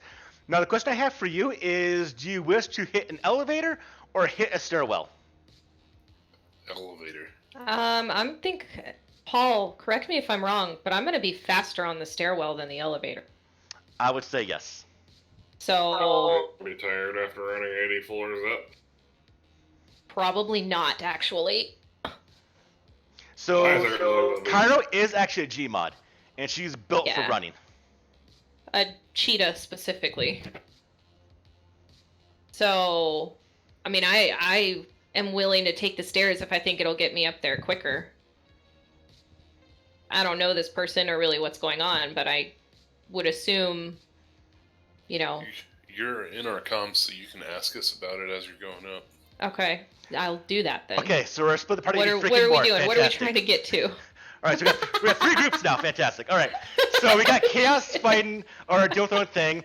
We have Cairo just rush off towards the nearest stairwell, rushing like hell. You hear her footfalls just reverberate around the building, or around the area, not the building itself, but around the area, and she's making haste like all hell up this thing. And then Gareth and Kano, you both run to the nearest elevator. Now, as you get to the elevator, we're going to see if this thing is actually working or not. So, I want one of you to roll a force die in chat. Kano or Gareth. What do you want us to roll? I'm sorry, missed that. Oh, no good. Kano, you got a working elevator. Fantastic. All right, so in fact, it's so good, it's actually already on the level you are right now because you rolled 2 of the white pips. So, you smash your hand against the button, and immediately, to your surprise, the doors open up.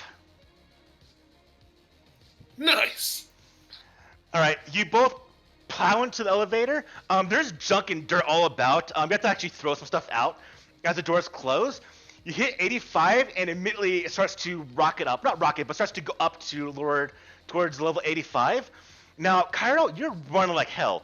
Now, I would say you are going to be faster than the elevator, but you still have to roll because you're going up 60 levels very, very fast. So, Jenny, for your first skill roll in the game, I don't think you've done one yet. I have not. So, I want you to go to your character sheet. Mm-hmm. I want you to go ahead and go to the skills tab and go to the athletics skill and Okay. build that by double clicking it. Okay. All right.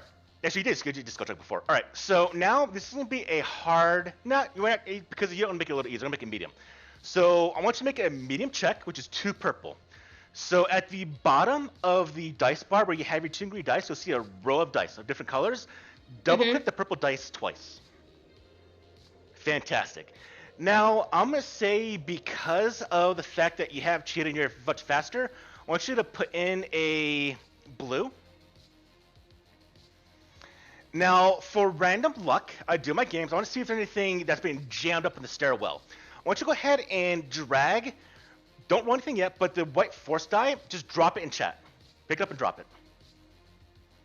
All right, so there's 2 sides. There's white and black. White is good, black is bad. So luckily, no one actually jammed up the elevator or the stairwell shaft, so you're fine. Now we're going to see how fast you get to chaos. Go ahead and roll by clicking the little D20 button at the right of the dice pool. Can you describe to me what the stairwell is like when I'm in there? It's enough to hold probably about 5 people side by side, and it's just like standard stairwell. It just spirals up, but it goes. There's railings? Yes. Okay, I want to try, and as I'm running, I want to use those railings to pull myself to skip steps if possible. I'll tell you what. I'll let you get there faster by doing that by upgrading your check if you want to, making it harder. I'll do that. Okay, so here's what we're gonna do. We're gonna go from a purple to a red. Now, how we do this is to the left of your dice pool is a purple plus symbol. Click on that. Okay. There you go. We have 2 green, which is a base ability. You have no guild because you have no skill training athletics. We have 2 purple, which is medium, and then a blue because of your cheetah-like nature. Now, this is to determine how fast you get there. Go ahead and roll. I do have athletics checked as a skill that I... But you have no numbers in it. So it's a trained skill, so you can raise it faster, but there's nothing in it right now. So we can do that later on. So go ahead and click How do I roll? There's a little button to the right. It looks like a D20 symbol. Click on that. There we go. Okay. So this counts as a failure because you rolled no successes. So you still fail to get there. Now you'll be faster than Kano and Gareth, but you won't get there as fast as could be.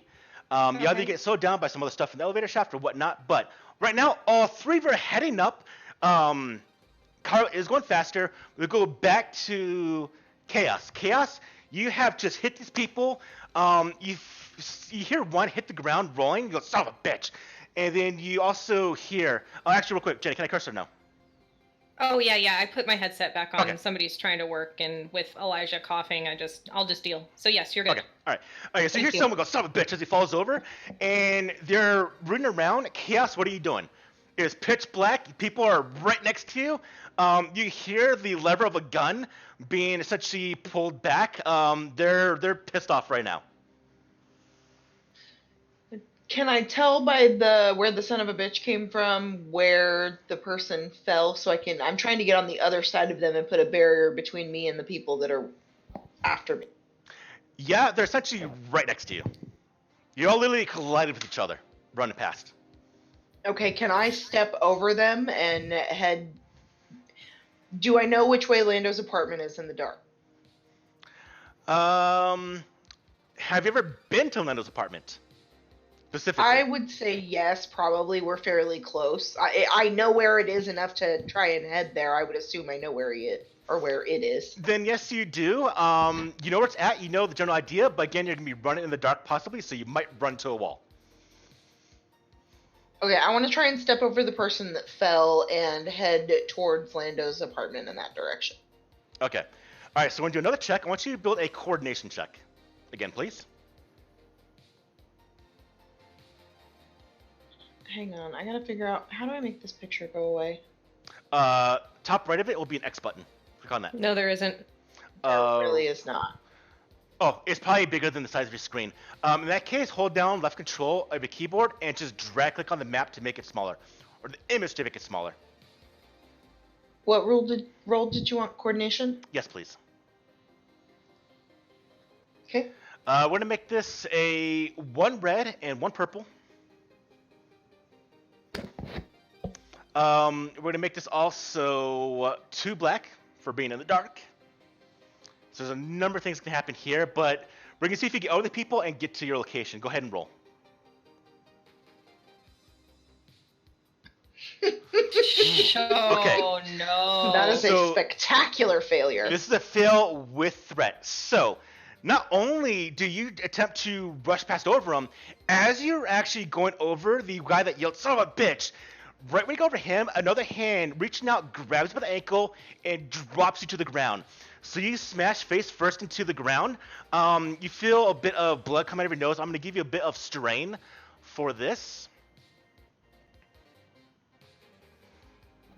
How much? Uh, Do I have to apply it, or do I'll you? do it for you. I'll do it for you. So I'm gonna give you 3 strain as you essentially face plant into the ground. And yeah, essentially the guy has got you by your leg essentially. What do?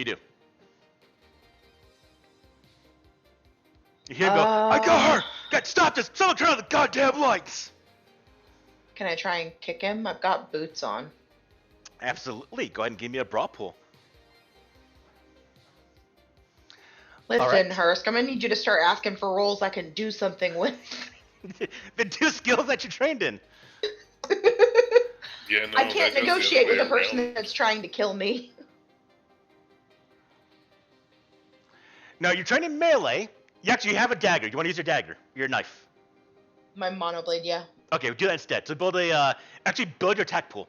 So go to the combat tab and build the pool for your monoblade. Instead of the brawl pool? Yes, Yeah. because you have your knife out, so you can actually stab the guy. All Yeah, right. that's not Now better. because you are essentially still blind, but because he's holding you, you know where he is at. We're gonna make this a standard check instead of reds. We're gonna make it essentially a medium, the standard check, which is 2 purple. Now, a couple modifiers. You're on the ground, which is a black. But because the guy's holding you, you know where he's at, I'm not going to give you any more penalties to that roll. So now we're going to go in, before you roll, we need to discern about the story points. We need to do now since everyone's here. So this is for Jenny as everyone else. These are story points. They allow you to upgrade your skill checks. They're essentially the meta currency like Inspiration D&D. So to make it easy for this game, I'm just going to make it an even distribution of 2 to the players, 2 to myself, and someone roll a force die for the last point to see where it goes. 1, 2, 3, not it. I'll roll it I then. don't know how to roll. I'm sorry. Alright, goes to me. Alright, so if you want to, Chaos, since there is 2 of these points in the game, you can flip one to upgrade your 2 green to a yellow and a green for a greater chance of stabbing this guy. Yes. Alright, Do I green plus? yes, go ahead and do that. Now to use it, and this is for you, Jenny, so you can see what's going on, and for everyone else, since we did it last game. So at the dice pool, at the bottom right of it, there's 2 white chips and 3 black. So when you use a chip, it goes from the players to the GM, and vice versa. When I use one, it goes from my side to the players. So Cassie, drag one of the white ones into chat. Fantastic. Oh, I see. All right, but Cassie, it'll be only 1 yellow and 1 green. So click on the yellow minus 1 time, please. Oh, it did it automatically when she used it. It shouldn't. I think she might have clicked it twice. Gotcha. All right, now that's upgraded pool. You can only upgrade once. I can do the same thing, but you can't do it on the same check. So Cassie did hers, is done. Cassie, go ahead and roll, see if you stab this guy. Die, trash. Son of a bitch. Unfortunately, it's too dark. You slash out with the knife, but the angle he's holding on to is a little bit off, so you hit nothing but air.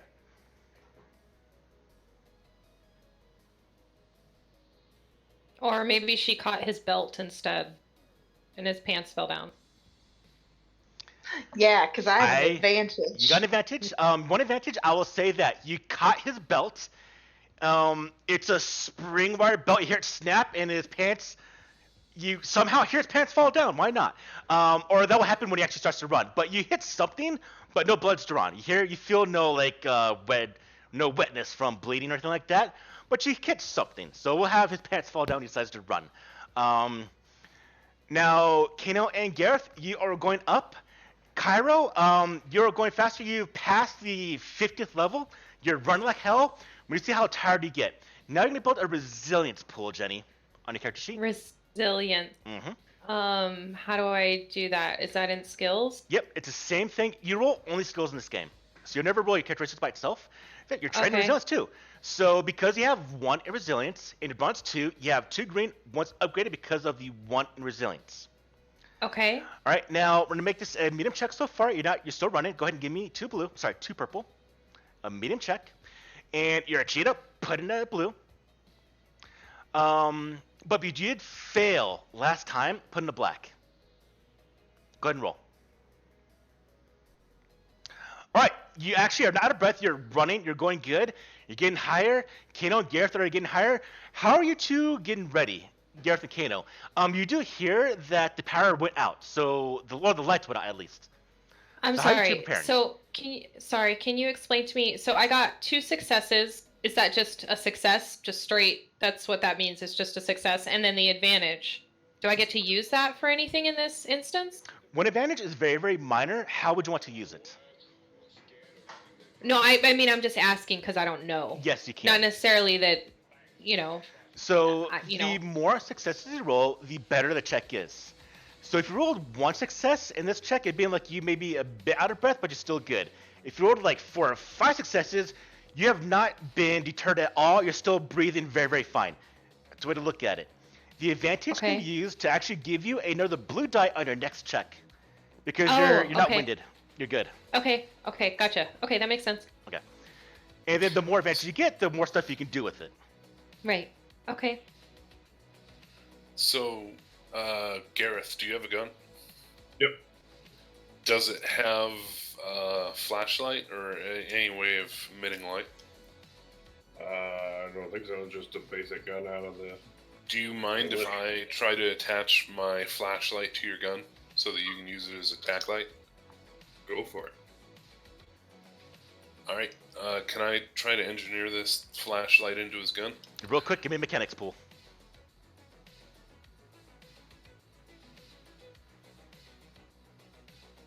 Okay, you're pretty good with that.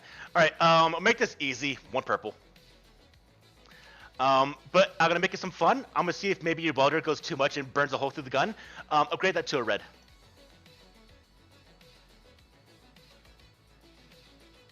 And you're in the elevator. Put in a black.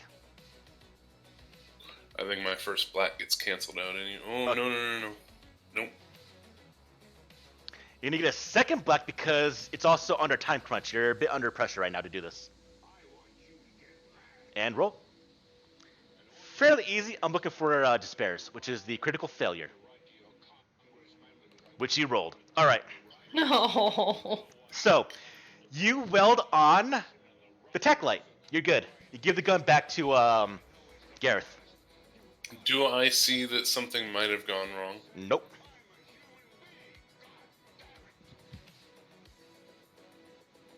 All right, I give it back to Gareth. Gareth, your gun's good. You got a tech light on it now. Excellent. I'm sure nothing will go wrong. Sure. All right. I mean, you can check your gun. Gareth, look it over. It looks great. It looks good. It's your gun. It's got a new nifty light on it. Neat. All right. So elevator's going up still. We go back probably to the last scene before someone comes in. Chaos! At this point, the people are pissed off because you tried to stab one of them. They're going to do a shot out into the darkness against you. Cool.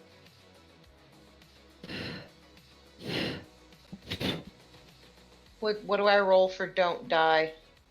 I'm going to build a pool, which is going to be 1 purple. Now, because they're not next to you, or they're next to you, but they're not actually holding on to you, I'm going to upgrade that to a red. Now, if you have the dice protractor open, Jenny, you'll see me building the rolls now against my players, against you. I do. It is very dark. I'm going to put in 2 black. Now, is there a way? I'm going to go straight with that. So one of them pulls out a gun and fires in your direction, Chaos. That And hits. motherfucker. Sorry, and hits the wall, I should say. So you hear a gunshot, just deafeningly loud. It echoes in the hallway. In fact, I would say that Kyrie can hear this go off.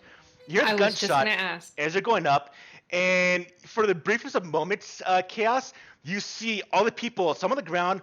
One is holding his pants because it's about to fall off, but there's a bullet hole right next to your head right now. What do you do? Can I use a bonus action to crap my pants? Sure, if you want to. I don't. Can I put my damn smart specs back on right quick though? Absolutely. So it illuminated when the gun went off, so I can see where everybody is. So I have a slight advantage to getting away. Does anybody still have a hold on me? No, the guy you tried to stab, I will say let go. In midst of the scuffle. Okay, I want to try and scurry away and get some distance from this group. All right, so we're going to do another coordination pull because the light is going to go out. I'm going to put in one black. Sorry, one. Will be a black still. I'm going to put in one red. And I'm going to go with just that because it did get illuminated, but still a chance you can run into something. Can I have a blue because I have my smart specs on now? Go for it. Go ahead and roll. Can we pass? Can we succeed? We still can't. All right. Fun enough. So you get past, you start running, but you don't get to Wachowski's door yet. So you run down the hallway. All right. At this point, I would say, Cairo, we're going to do one last check for you. Go ahead and give me another resilience pool. We're going to make Same this. thing. We're going to make it a little bit harder. We're going to make it 3 purple now. Okay. But we're going to give you a blue because of your previous check. Okay. And your cheetah, And- and another blue. Okay. Now, as I tell my players, you can fish for blues. So is there another way you might think of using the blue to add on to this? Well, you gave me one for getting an advantage on the last check, Mm-hmm. right? Mm-hmm. Can I use the sound of the gunshot to give me direction or inspiration to try and move a little bit faster? Go for it. To put another blue. You know that your friend's friend is in trouble, so you push yourself further. Go ahead and Yeah, roll. because I really want them to help me after all of this. Absolutely. How Go ahead does and roll. Cairo know that I'm the target, the friend? We were discussing it as we took off running. Gotcha. Okay. And she's on comms and can hear you getting attacked and running. Yeah, she probably heard the gunshot go off. All right, Oh. Cairo, you're not getting any tired. You have been run up these stairs like a cheetah, because that's what you are, spliced with, and you get to the door, and the door is locked in front of you. You could try just to ram it down. How do you want to proceed with this? Let's say, so with my two, I don't know if I'm doing this correctly, but with the 2 advantages that I rolled on that, can I use those to say the lock is a little bit rusted from disuse? So when you go to break down the door, I'll give you 2 blue. Okay. Yeah, I just, like the lock is a little bit weak, rusted through a bit from disuse. All right, give me an So athletics I'll pull. try and, I'll try and kick the door in. All right. What do I Actually, do? give me whichever higher, athletics or your brawl, whichever's higher. Where is brawl? Brawl's under your I don't combat see it. skills. Same page, but it's under the combat skills to the right. Combat to the Bottom right quadrant of the skills tab on the character sheet. bottom. Oh. Yep. You Okay, are. brawl is Build the brawl. higher. Yep. Build it. Okay. Now we're gonna make this. It's a flimsy door with the 2 advantage. We're gonna make it an easy check. 1 purple. Okay. We're gonna make this because you say you use the 2 advantage for being a flimsy lock. We're also gonna make it 2 blue. And you're not winded. Go ahead and roll. So you shoulder kick. You kick the door. It flies off its hinge. It opens up into the hallway. Immediately, you see that it is completely dark in the hallway. There's light in the stairwell, but it is pitch black within the hallway that's in the arcology here. That's leading towards the room they're all heading towards. Okay. So you hear real running, quick, but you can't see anything. I sent you a message. We did not do my inventory. Oh, okay. And the goggles that are on my head, I had intended for those to be some sort of night vision because of what I do. Or I don't know if that's possible or if there's any way for me to have that, or that's why I sent you that message, because I was like, oh shoot, I'm gonna need that, and we didn't For set that up yet. expediency, I'm gonna give it to you. Now, if it's actually more than it should be, I'm gonna make them broken at the end of the game. Okay. To be prepared, but right now, yes, they work. Okay, so when I open the door or kick the door in and I see there's no lights anywhere, I want to pull those You down. drop them on your foot, and immediately you see, boom, you see Chaos running down the hallway, and behind her, you see that there are essentially 6 people. No, sorry, not 6. There's 4 people in the hallway, and they are starting to now chase after chase after Dr. Chaos. And as you're watching, one of them face falls on the ground because his pants fall around his ankles. So now, if we have a comm link open between all of us, she would have heard Kano explaining to me about her, so she would know that I'm coming as well, right? Yeah. And Chaos, also with you, you see the door open up at the end of the hallway where Cairo jumps out of. Okay. And she's headed towards me right now? She's heading towards the door, which is essentially in between Chaos and you, Cairo. But she's heading your direction, yes. Okay.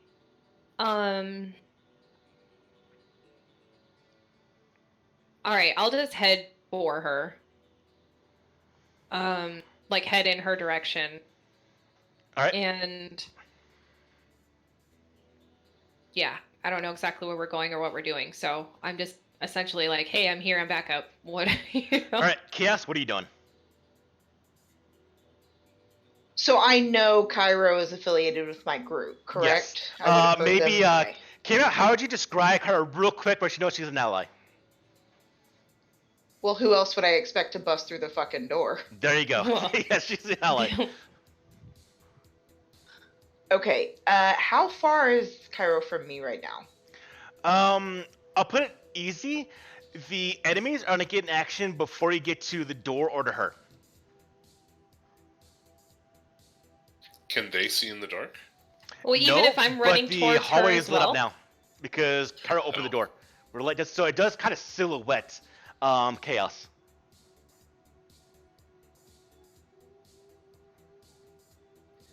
Plus, I am slightly radioactive, so I probably glow a little bit in some realm that a non-human could see.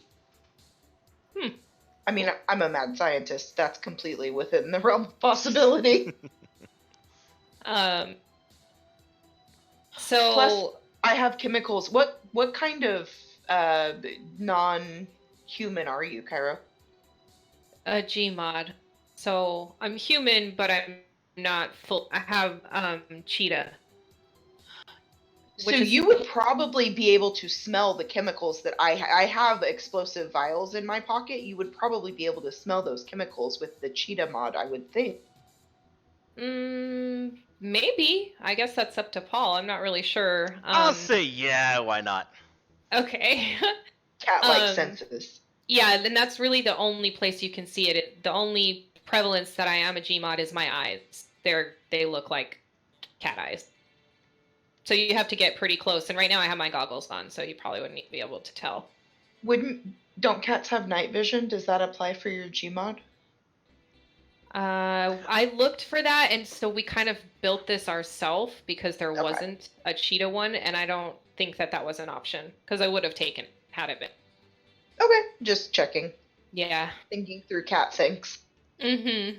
Yeah. Are there any TVs you want to climb on top of? Maybe knock over? I mean, on occasion, I feel the urge to just knock shit off of shelves, yeah. Can we turn you pooping inappropriate places into an advantage? I'm gonna go with no. Maybe that's just my cat.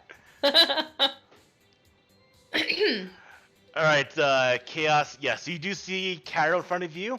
You have 2 options. You either run towards Cairo or you run to Wachowski's door, but it will give the other guys one more thing to do before everyone pops in. Can I close the door behind me? Absolutely. I'd like to close the door. Okay, you watch as Kara runs in, slams the door behind her with a kick, and the hallway is plunged back into darkness. Are the guys distracted by the sound of the door slamming? Opening, somebody busting out, and then... You hear the son of a bitch as someone runs into another wall. I'm gonna try and run towards Lando's door. Yeah, do I know for sure that Cairo has seen me? Yes. Okay, do I have any way to indicate to her without indicating to them that what I'm doing? I would say in the briefest of flashes, and plus you would know they don't have night vision, so they would not know what's going on right now because they can't see because she slammed the door closed, so it's back in darkness. But I would say you saw Cairo flip goggles down over her face, so you assume she's got night vision. Okay, cool. All right, then I'm gonna jerk my head in the direction that I'm running, and I'm gonna start taking off. Okay, we're gonna do one last roll. Well, hopefully one last roll for you to not land on your face or hit a wall. Give me another coordination pool, please.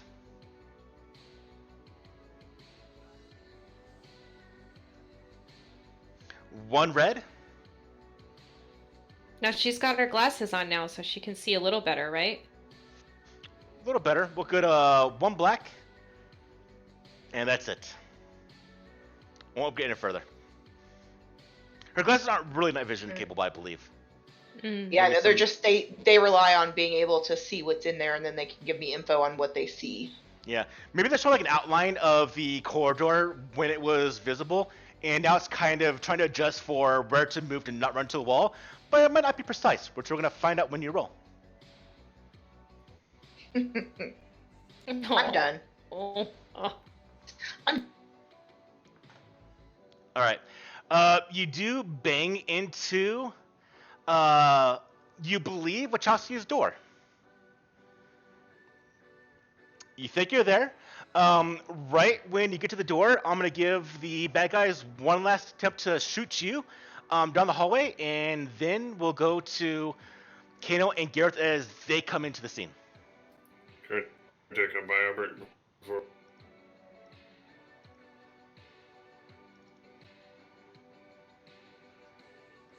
Bio break, Joe? Is that what you said? Yeah. Can I take one before we get to the last gentleman? Oh. No, you can never pee. All right. Well, I guess I'll just pee my pants then. That is not sanitary. Okay. Unfortunately, Cairo and Chaos, you hear and see the flash as one gunshot does ring out. This time, you feel a bullet do strike you, Chaos.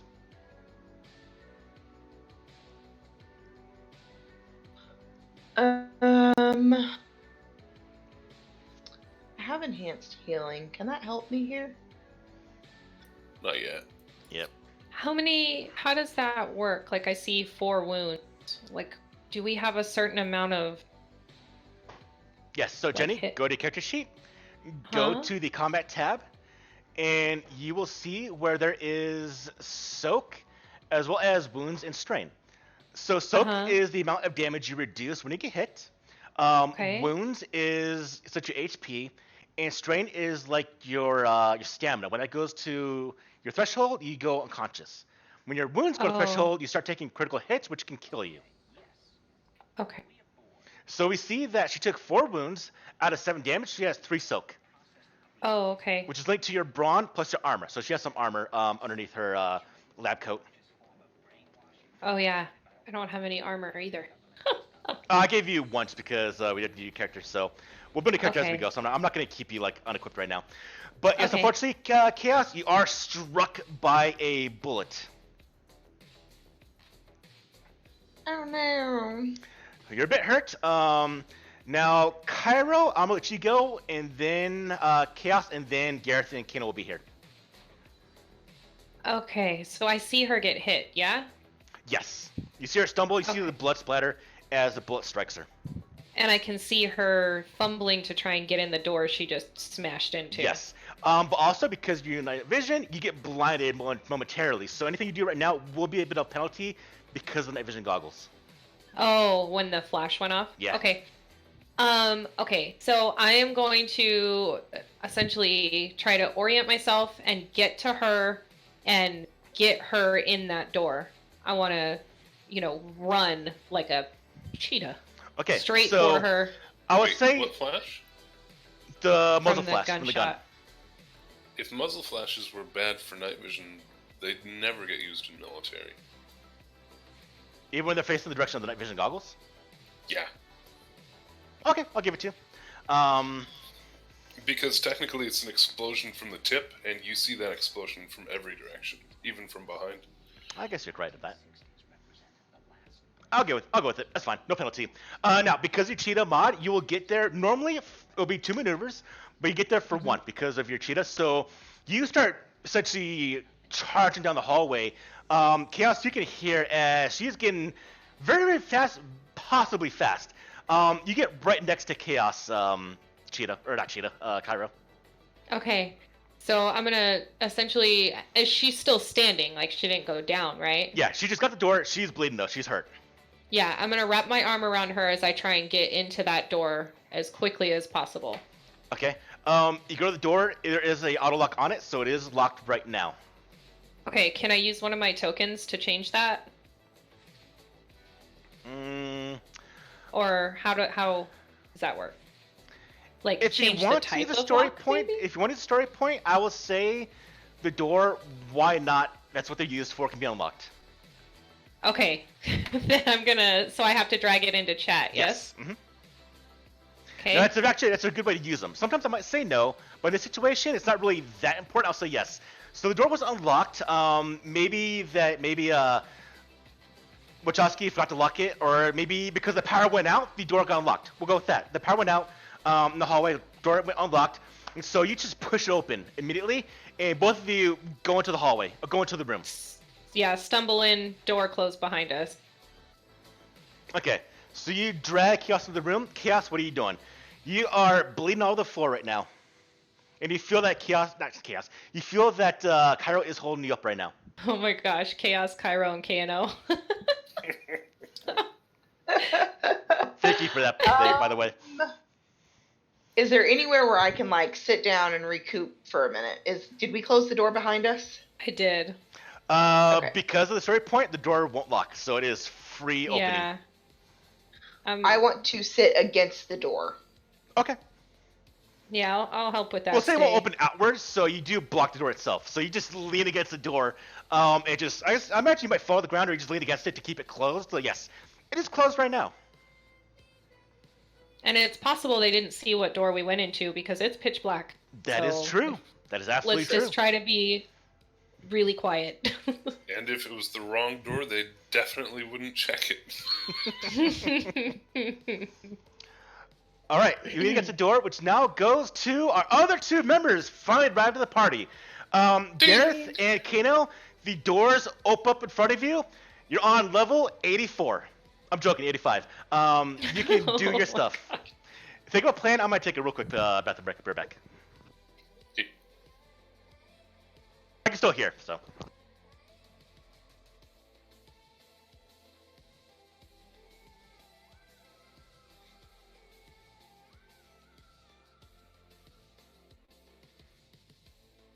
I forgot to use my one of my tools when I was working on the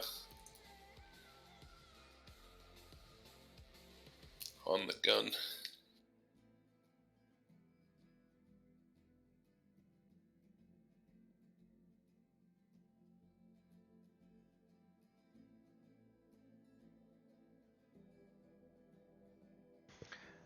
Okay, elevator doors open up. All you're greeted by is a very, very dark hallway. And people running. You can hear that. I have returned.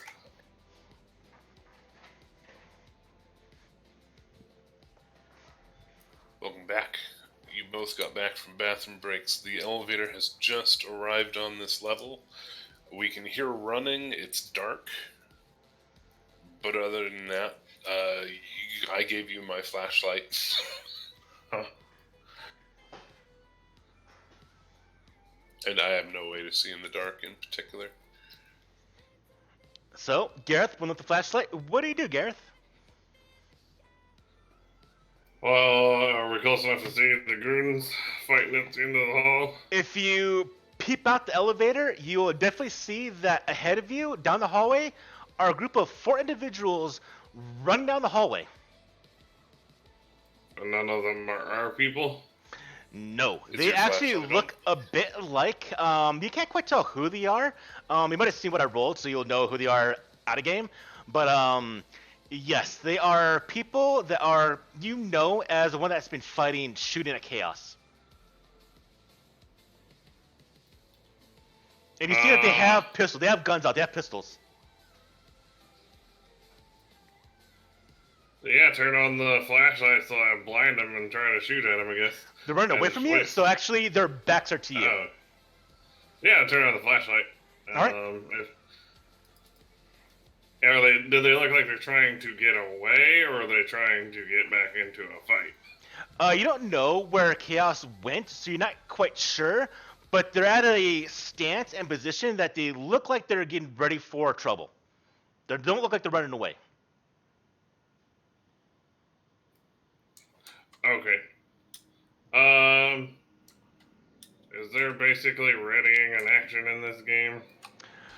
Technically no, because you can choose your initiative spot, but we're not really in combat right now, at least in structured type of combat, so you just tell me what you want to do, or wait for. So right now I'm just going to turn on the light and point it down the hallway, and just to see how they react to it. It will get their attention, they will turn around. Well, yeah, I don't want to start shooting if I don't have to, because that's going to draw a lot of attention real fast. Yeah, well, remember, gunfire's already rung out, so most likely, local archaeology security is already probably on their way. But then again, the power did go out, so maybe not. I guess I'll go ahead and shoot at him. In fact, that could be a way to use the last story point from the players. If you want, I can say that the power going out will prevent any signal from going out to calling the police or the security. Would you wish to use that? Yes. Alright, flip it. I have all the points. Yes. And as soon as his light is down the hallway, I'm running down the hallway. Okay, so you both charge out right on the hallway. Now, Gareth, you raise up your rifle that you have on you. They turn around, seeing you. They raise pistols in your direction. Can I take a shoot at him?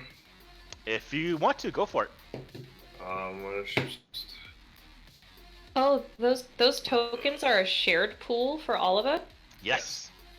Oh, I did not know that. I thought we all got. I was unaware of that they were. Oh, okay. I guess I should ask next time the whole part. No, I mean it's. Saying shoot at him, that would be ranged light, I assume. For Nope, you want to go to your combat tab, Gareth, and build the pool for your weapon itself.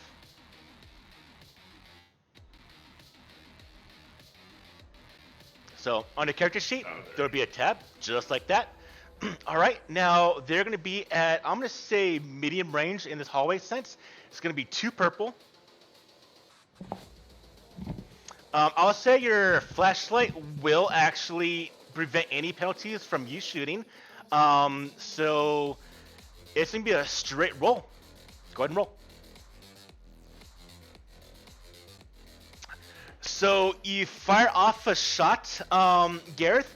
It does strike the group. Go ahead and drag over the damage into the combat tracker. So I'm going to populate this afterwards. Actually, I'll do it right now because they might not go into combat depending on what happens. So I drag damage over. They take 4 damage out of 8.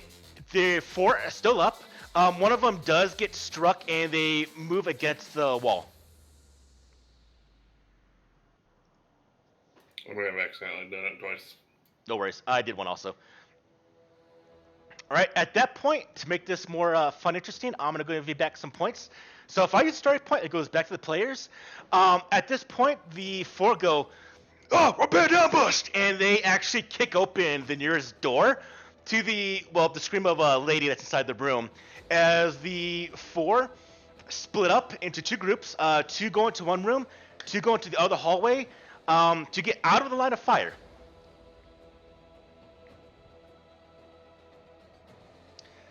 So now we have the scene.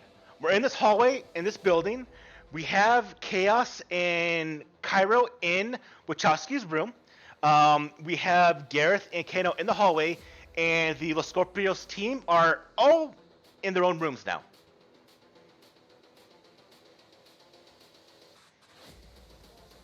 But everyone now is together, for the most part.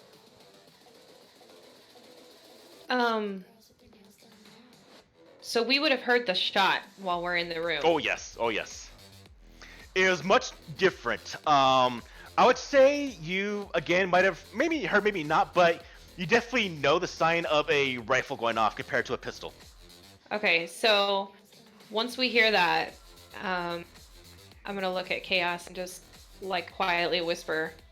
Sounds like Kano and Gareth finally showed up. Do they know where to go? No. We've got comms for them though. Can they hear you whispering? Like, are our comm links still open? I'd say, like a tactical situation, I would say probably yes, unless you want to actively keep them off. Like maybe someone hacks in, but that's not happening right now. So I'm gonna assume Do we yes. know Gareth has a flashlight? I don't think so. Probably no. So you actually wouldn't even know. So Chaos and Cairo, you don't know that they can see. You just know that the power is off right now. I say you would know that we came up the elevator and suddenly there's a flashlight down there. Yeah. Well, they don't see it though. They're in the room. I'm gonna just, over the comm link, just tell him, or I guess actually I don't know. So, like, I don't know where we're at, but I would personally, just tell Chaos to stay here, and I'm gonna head back out into the hallway because I know that you guys are here now and there's gunfire going off. Yep. And you can recognize us, and Correct. we can see you in the light, and we can recognize you. Mm-hmm. Especially your hair. Right. You do stand out a bit. Mm-hmm. All right, so I'm not gonna have the enemies go until something happens because, well, they're kind of waiting. But yes, Cairo, Kano, actually, all four of you can go. And based on what you do, I'll progress forward. But I would say for Kano and Gareth, they're in their respective rooms, not coming out. You do hear people kind of yelling, citizens. In fact, you heard the one yell. We heard the one lady kind of yell when her door got broken down, and then you hear kind of like the sound of a pistol striking flesh, and it going quiet. Probably pistol whipped the person. So, okay. So as I peek out into the hallway, I don't see anybody. You see Kano and Gareth, and that's it. Oh, okay. You heard the doors banging open, the Los Scorpios were in, but you don't see them anymore. Okay. And, well, can I see them? They've got a flashlight pointed directly at me, and I have night vision goggles on. Yeah, I'll make it easy. These are advanced Okay. night vision goggles. You can see Gareth and Kano. Okay. And I don't see any of the bad guys, so I guess I'm just gonna wave you guys over. Alright, Gareth and Kano, you know these guys are here though. And they are in between Chaos and Cairo and you. Cautiously head that way, we got up and ready to shoot. Because being a military officer, Side of the hallway. being a military officer, I would have had training for this sort of environment. Alright? If that's how we're going to proceed, there's a way to do this mechanically. So I want both Gareth and Kano to go ahead and build me vigilance pools, please.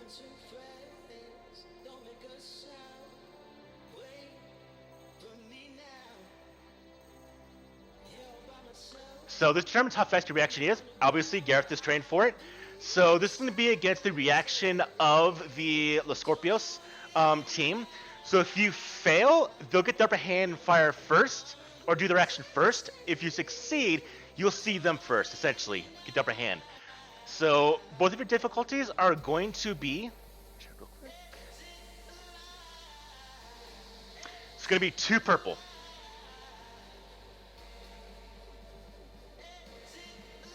Now, I'm going to put in a black because you're the one that's actually progressing and they're not. So put in a black, please. They have the cover advantage also. Go ahead and roll as you go down this hallway to see what goes on. Oh.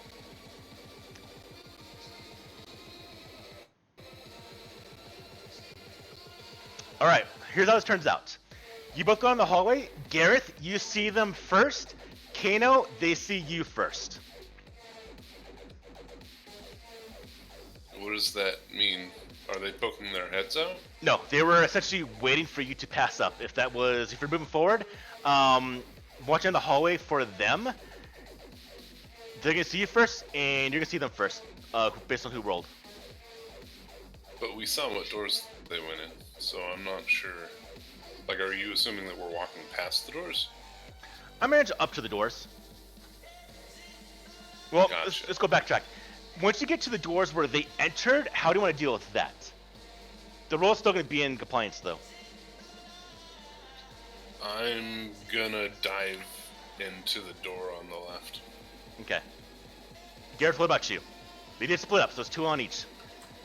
Well, if I knew they were in the room, I either wouldn't cross the door or I would pick whichever one seemed like the biggest threat and cross the frame with my gun up ready to shoot whoever I saw. That's what the rolls determine. So Gareth, you pass, which means you fire first, or you do your action first.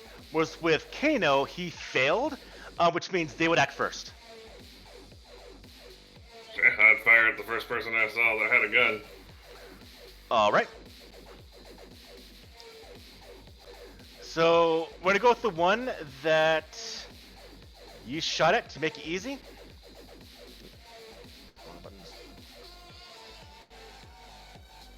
We have 2 groups now. All right, same thing, Gareth. Build a full. Now it's close range, so it's gonna be 1 purple. Now they do have cover, so put in 1 black, please. You got a flashlight? Go ahead and roll. All right, so you cross the threshold. You see them. You open fire. Go ahead and drag the damage over.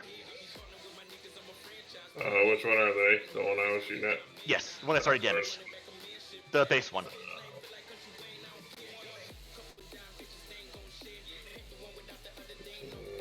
Name.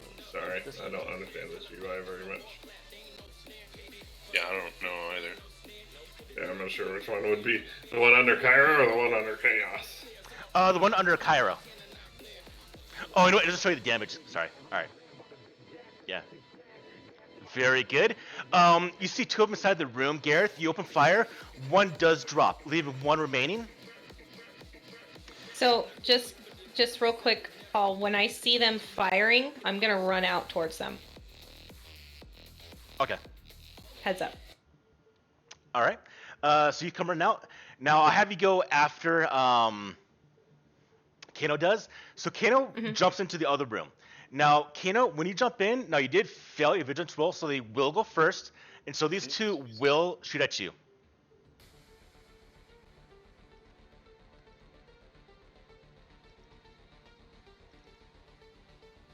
You're waiting. It is dark, so here we go as you dive into the room.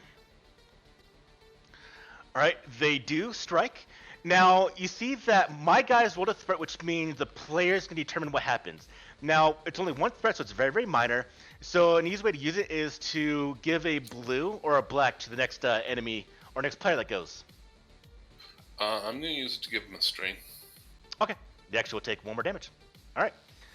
So restraining, they are a bit in a they're in a bit of a stressed state. Now, the woman they struck is next to this group that you're in with Kano.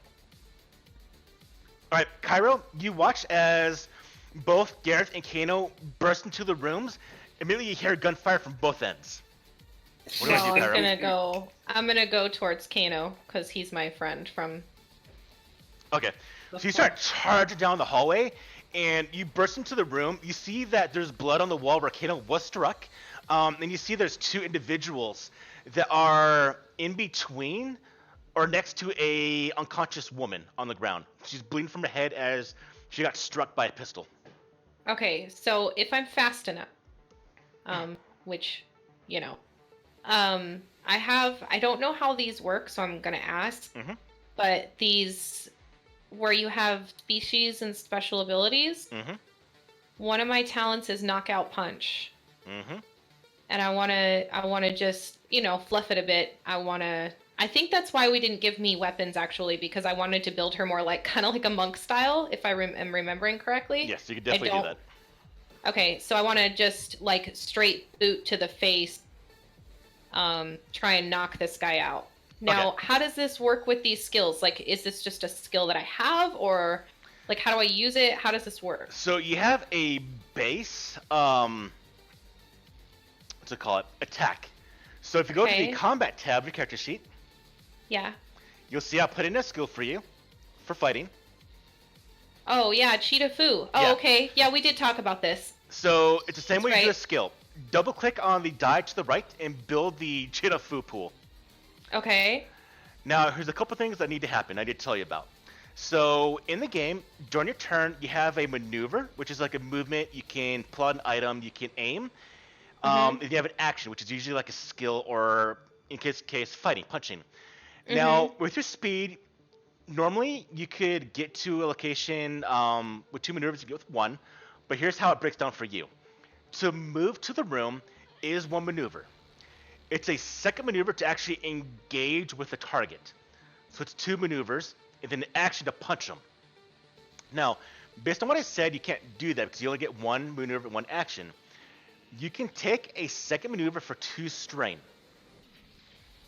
Okay, so with my speed, normally it would take anybody normally 2 maneuvers to get to anywhere, correct? Yeah. And then a third maneuver to engage them, so it would actually take 2 turns. Because of your speed, you can get there in 1, and then engage for a second maneuver. So you're Okay, that's faster fine, than I'll do everyone it. else. Okay, so Yeah. I'm going to give you 2 strain on a character sheet. I'll do it for you. This is just Okay. you charging forward, and now you're going to punch the guy. So you built your Cheetah Fu. Now it's going to be, always in melee is 2 purple. So both 2 purple. Okay. Got night vision, so no penalty. These guys are actually kind of waiting for. They're focused on Kano, so I'm gonna give you a blue because you're just charging them. You're kind of scaring them, and the fact they don't actually have a defensible weapon. They're using pistols. They can't defend against punches. So with that, Okay. you can go ahead and roll. What about the knockout punch that I wanted? So what that does, it gives you the stun quality, which means you do more damage to their strain, which will hurt them more. Okay. So I don't add anything, I just roll for that? Mm-hmm. Okay. Ooh, okay. So here's what happens. Okay. And this is the good result. So you succeeded. You got advantage. Now you got the special, which is actually the first one rolled for the players. So this is the critical success symbol of the game. This is what, in essence, makes Genesis unique, is that you can now change the scene. You can add on or detract from the scene. For an example, you could say the power turns back on. You could say a security guard was actually walking by. He's now going to join the fight to help you guys out. You could say his gun blows up in his hand. I mean, there's ways to use it. It's up to you as a player. Okay. You have narrative strength. Yeah, you have narrative changes you can do. Um. Or the mechanical use of it is to use a critical hit. A critical hit against these guys will automatically kill 1. Done. Do that. Okay. Yeah. We'll use it for that. Okay. So you have stun, so you do automatically 3 damage to the group. So you pop them, and then you automatically kill. Well, actually, you can't kill because you're knocking them out. Essentially, you can kill them later. So you immediately knock out 1. You jump in and you just deck 1 in the face, and he goes out. No, kick. Kick him.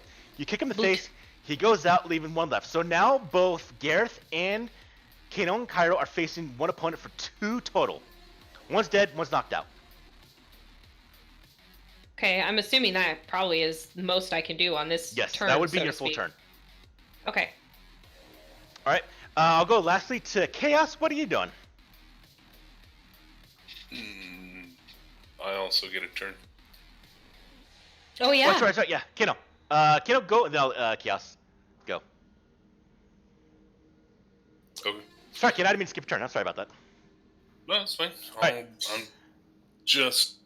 I'm gonna attack with my Delta Arms Monoblade and pull out another one as I'm doing it.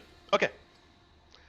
All right. So you had one out because you're getting ready for the fight in the elevator. That's fine. Mm-hmm. All right. So you built your Delta Arms pool. Now I'm gonna go ahead and again medium check 2 purple. And because Cairo is focusing on them, I'm gonna give you a blue. And no black, so go ahead and roll. No, it is dark, but I'm not gonna worry about it.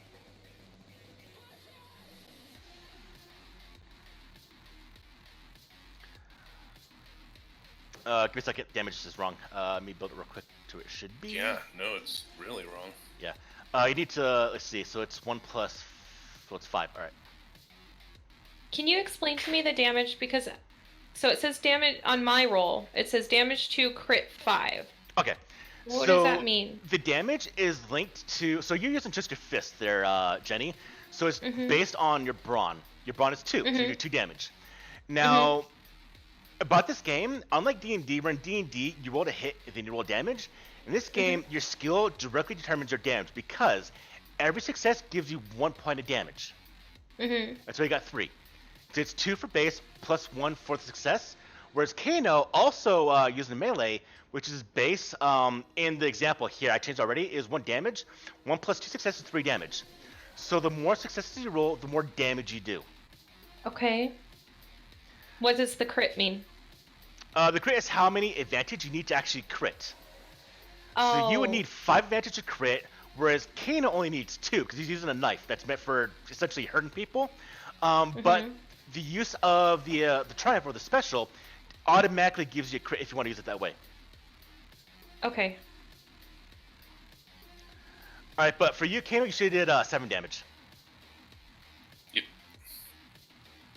So, if you want to, who do you want to hit? I'll do it for you. Yeah. Make it easy. Whichever. Oh, the one you're in the room with, yeah. Give me a second. Yeah. All right, that'll take me out. So you watch as Cairo bursts in the room, decks a guy, knocks him unconscious. You immediately come in and just, well, how do you kill the guy? How do you kill the guy? I mean, I'm cutting him with a monoblade, so he's gonna lose a limb at the very least. Okay, he loses the limb, and you just plunge the dagger or the knife into his chest. But that will put him out. Which now goes to Chaos. What'd you like to do? Am I still in the room? Are they in the room? You're down the hall. Yeah, you're in a different room because you're bleeding pretty heavy. I'm bleeding. Yes. Yeah, I'm gonna chill out and try not to die. I'm not drawing any attention to myself. I am focusing on not passing out. Okay, Treat in yourself? that case, you can. It's actually very ill-advised to treat yourself. You get 2 purple to do it. So you can do is you can start looking around the room though. You're inside Wachowski's room. Okay, I am gonna start doing that. Is the power out, or are the lights in the hallway just out? Power's out in the hall in the entire section. It looks like. So you can either find a way to flip up a switch.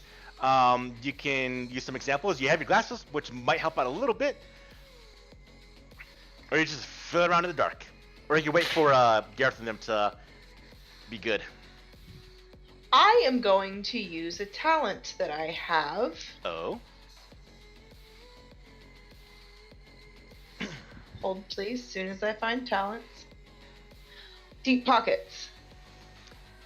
I am got a going to flashlight. produce a flashlight You from got a flashlight. my pocket. Nice. The entire That's time you didn't cool. have one, and you just remember you have one in your pocket right now. From your prison pocket. Yes. Well, Alright. to be fair, the darkness was her choice. That is true. No, nature's pocket. Okay.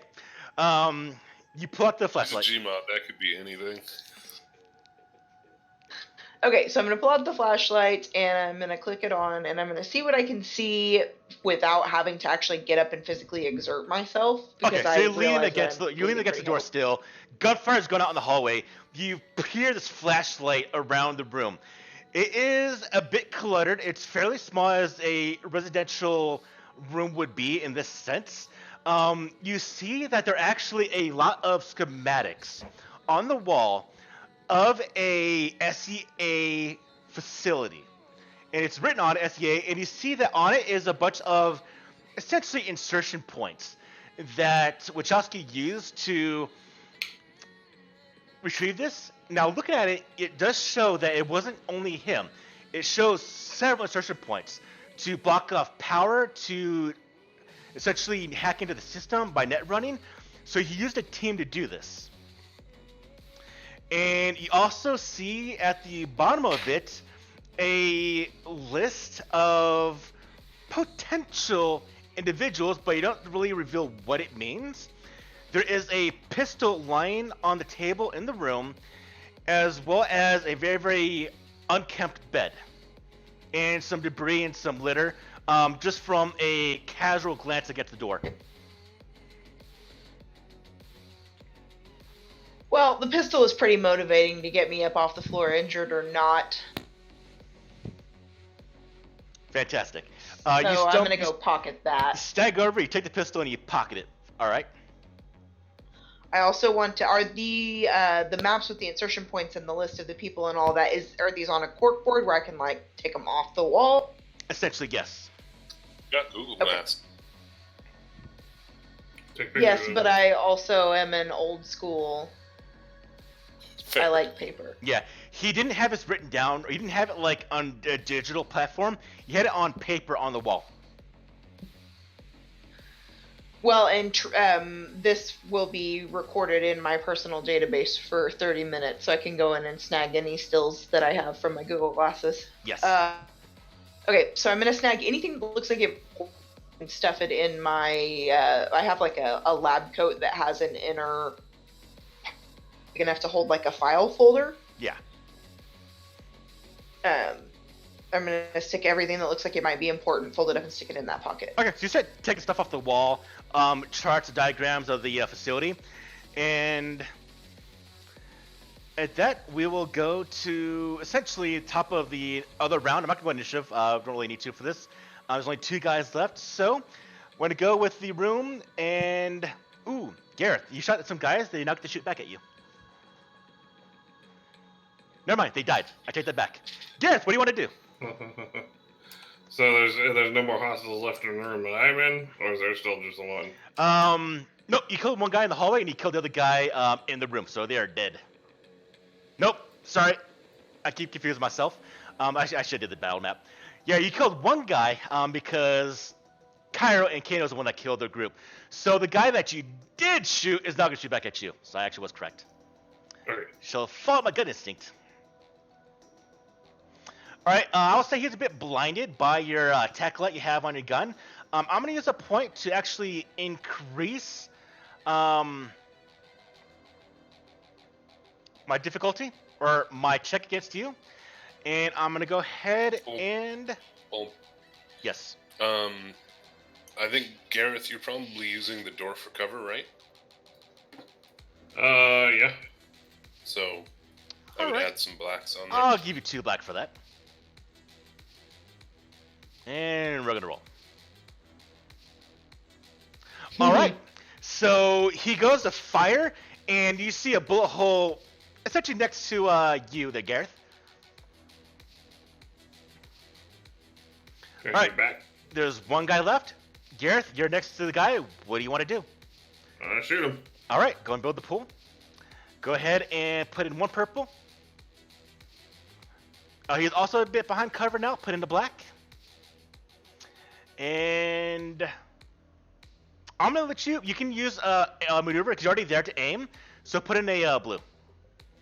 That'll be a maneuver you would normally do. Go ahead and roll. Yeah. Ooh. Okay. Well, not quite. You failed. You didn't hit him, Oh. but you rolled a triumph, so something can still happen. So you can't do any damage, but you can, again, narrate the scene, what happens, in a way. So, Gareth, what would you like to do with this? Bullet hits close to him and scatters debris into his eyes, blinding him a little bit. Ah! He screams as you shoot a couple bullets, and glass vials next to him break open, spilling alcohol and contents onto him in his face, and he is now blind. Do I still have time in my action to yell at him? Sure. Throw down your weapon. I'll try to get him to throw away his weapon. I'll let that be part of the triumph also. Go ahead and build me an intimidation pool.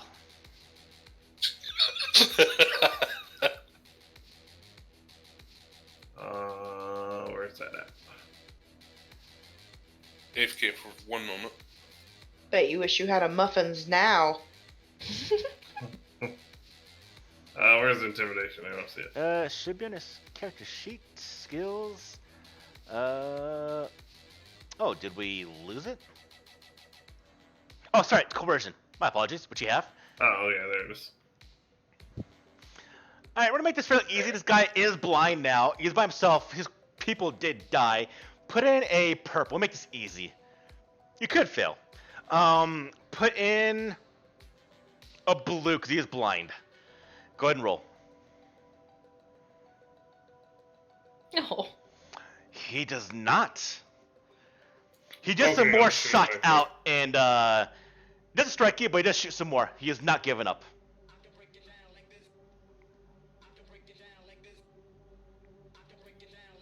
Well, if I can, I'd shoot back at him, but turn order. Yep, returner. So now I'm gonna go to Kano and Cairo. Kano, I believe, is AFK. So Cairo, what would you like to do? You hear some more gunfire across the hallway from you. Both of our guys are dead, right? One's dead, one's unconscious. You knocked out one guy. He's unconscious on the floor, just snoring right now. I don't know if I want to kill him or not. I'm gonna leave him because maybe we want to ask him some questions. So, I'll just look at Kano and be like, "You got this," and then head into the other room. All right. You watch as Gareth is actually in the hallway. His back is against the door. There's a bullet hole next to him. They didn't hit him. He's holding a rifle, just waiting to progress forward. Well, I'm still trying to impress these people because, yeah, I'm gonna need their help. So I'm gonna go ahead and just run into that room at the guy. All right. How did that intimidation turn out? He failed. Fail. Failed with a lot of advantage. So I'm gonna do the same thing I did before, Paul, but I don't know how. So when I used that skill, that special abilities skill, like, can I use those whenever I want? Yeah. So essentially, all it does, it makes your unarmed attacks have the stun quality, which does damage Okay. to their strain, which isn't used, Okay. which is effectively affected by the soak. So Now- that just happens every time I punch someone. Yes. Okay. Well, I'm just gonna do the exact same thing I did in the other room to this guy. Okay. So before you do this, I want to see, because Gareth did roll 3 advantage, which is fairly good. So Gareth, even though the guy doesn't listen to you, how would you want to use the 3 advantage? Actually, I don't even know what I can really use those for in this situation. Can you make a suggestion? You could distract him to where, as you watch Cairo charge in, she'll get a couple blue to her pool, or you can do, if he does get to his turn again, he'll get some penalties. Yeah, I'll just distract him. Okay. Yeah. So you're talking to him, he's distracted, he's bleeding from the eyes, as Cairo essentially jumps into the room. So Cairo, same thing, it's going to be... No, it's going to be the same thing again, Cairo, is you're moving and engaging, so it will be Right. 2 more strain. Okay. Okay, so I'll do it for you, for expediency. And you get to the guy, and he is blind, so it's going to be fairly easy unless you roll really bad. So build another cheetah food pool. Okay. All right, we're now going to go ahead and put in, let's see, 2 purple because it is for a melee check. Which is always 2, right? Mm-hmm. The dude is blind now, Mhm. so put in 2 blue. And he's distracted as well. Put in 3 more blue Okay. and roll. Oh my god. You missed! Okay, you charged in the room. He was behind some cover. Maybe because the glass did break, you slipped on it a bit. So you go to strike him, and he just, last minute, he just seems to dodge out of the way. You fail to hit, but you rolled 5 advantage. Now, 5 advantage is almost on par with the triumph, although not quite as strong. So you can do minor narrative changes here.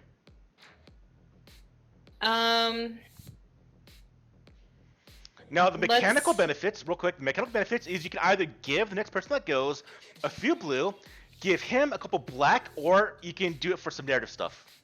Is that enough? Never mind. Go ahead. No, you go. Go ahead. Is that enough to disarm the guy? I'll say yes. Okay, yeah, let's say, I try to hit him. I'll hit 3 advantage to disarm him. Okay, and I knock his gun out of his hand.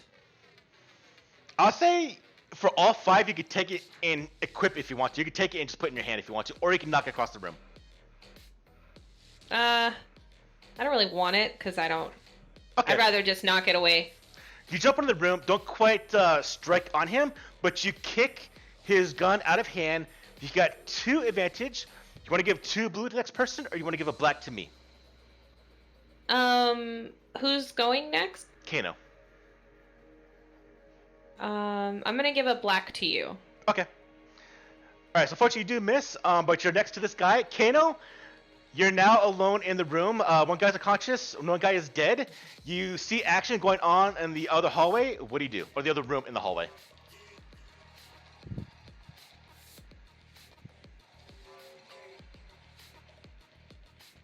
Wait, was that to me? Yes. God, our names are way too frickin' similar. Everybody's more or less shut down as far as I'm concerned. At this I'm point, not even yes. worried about that guy. Okay.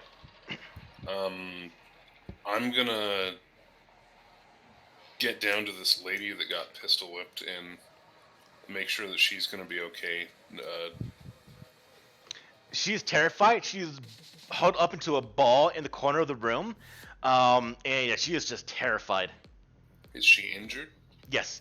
She was pistol whipped by the guy, so she's bleeding from the forehead. Ma'am. Oh, Please. don't! And yeah, she's shaking. It's okay. We're here. We're here to save you.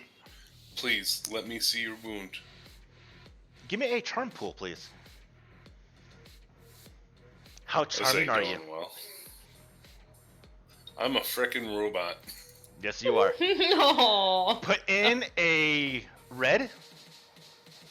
Put in a second red. Put in 2 black. And roll. Success. It could. Wait. Can I get 2 blues? Because I just took out the people who injured her.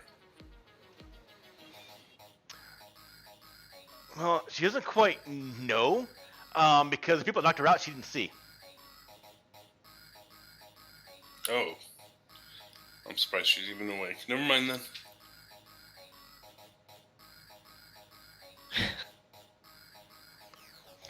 Yeah, she's not having at it.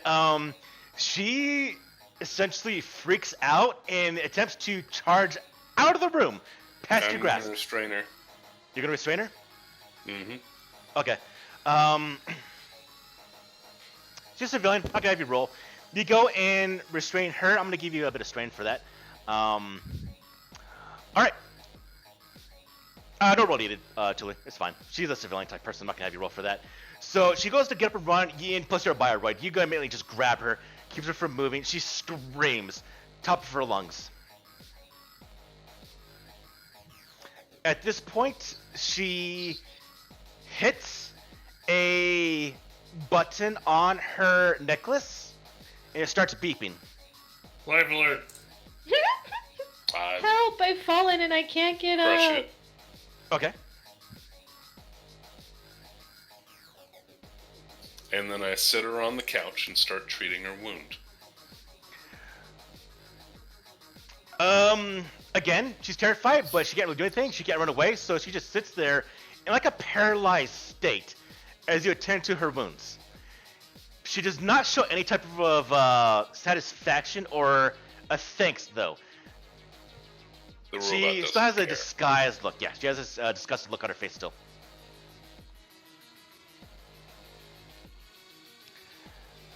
All right, that'll be your turn. We now go to. You know what? Make this easy. How do you two in the room want to finish this guy? You want to kill him, knock him unconscious? What do you want to do?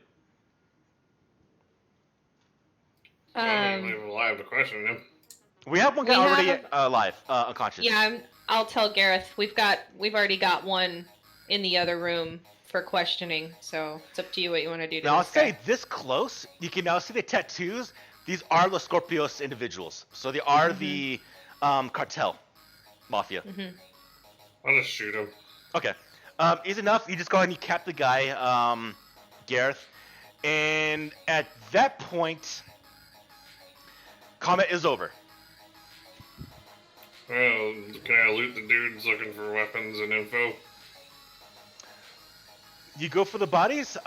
You will find a couple of, we'll make it unregistered cred sticks, or the currency. I need to figure out what the currency is in here. So go ahead and make it. Of all 4 guys, you go and disarm them completely. So inside the vehicle sheet, we're now going to have 4 pistols. I'm going to throw in a couple of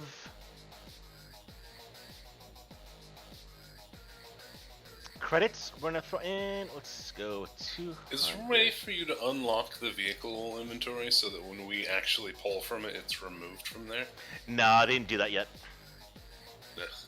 So I'll I'll do it definitely manually. take one of the pistols because I don't really, all I have right now is the carbine. Alright, you just drag that to your character sheet.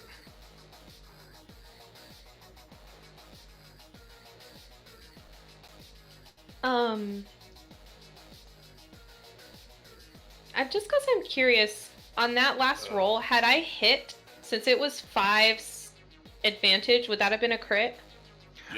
Only if you actually did damage, though. Right, no, if I hit. Yes. If it hadn't been a failure, if I'd actually hit, it Yes. would have been a crit. Yes. Okay. It's not letting me drag it to my character sheet. Do you have to do damage above the soak? Or just You damage? have to do actual damage to them. Yes, you have to beat their soak to do a crit. Mm.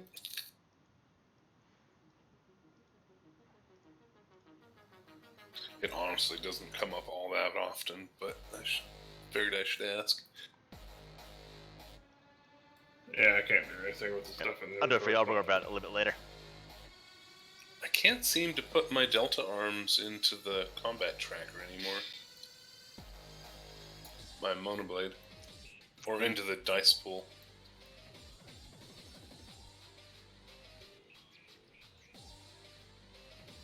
Is it because I did a thing? Yeah, you changed the skill. That's why. Should be melee light. Oh, it should be a straight melee.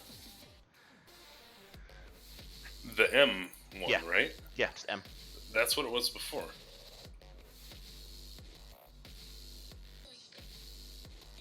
Yeah, it works. Yeah, but it didn't work the way we expected it to. How so?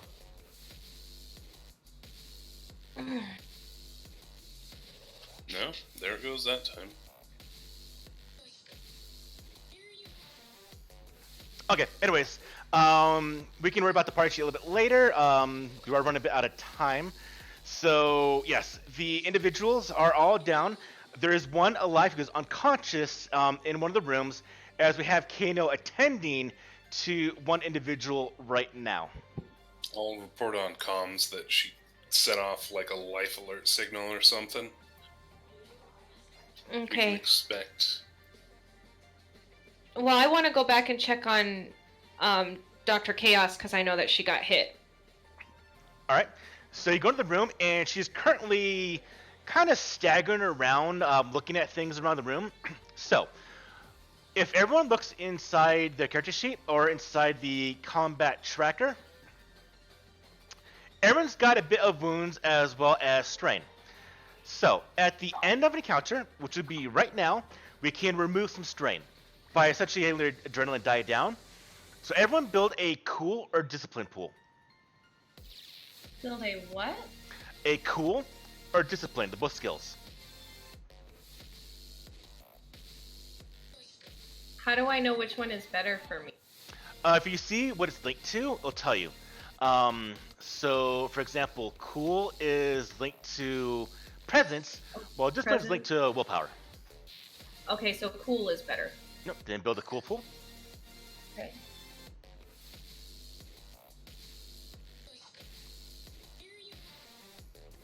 And then, do we just roll that? Then go ahead and roll. Yes.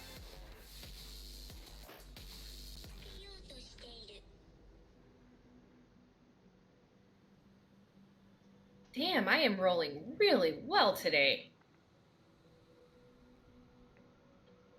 Finally. Dr. Chaos, Yeah. roll her first triumph. Gareth, you can go ahead and roll also. So this is to remove strain after a battle. The only way to remove strain is by resting overnight or doing this kind of roll after an encounter. So we're looking at is for successes and then 2 advantage. So Kano removes 1 strain. Cairo removes 2 strain. Dr. Chaos removes, actually, I would say all with her triumph. Then once Gareth rolls, we can discern his. So in the character sheet, go to the comment tab and reduce your current strain. Oh, So I how- rolled it. There we go. Explain to me how it works, Paul. So each success is a strain, and every 2 advantages is a strain? Yes. Okay. The triumph, in this case, will be all of it. Okay. You can also use an advantage from every roll that you're made to make to regenerate strain. Yes. Oh, I Um, gotcha. I don't see strain on my stuff. It's your Combat combat tab.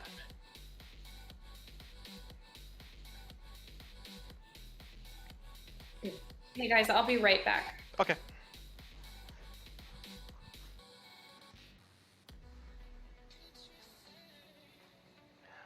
All right. Now, with this battle, a few of you are very hurt. Luckily, I'm no fine. critical hits are done, but Chaos, Kano, and Gareth are all wounded right now.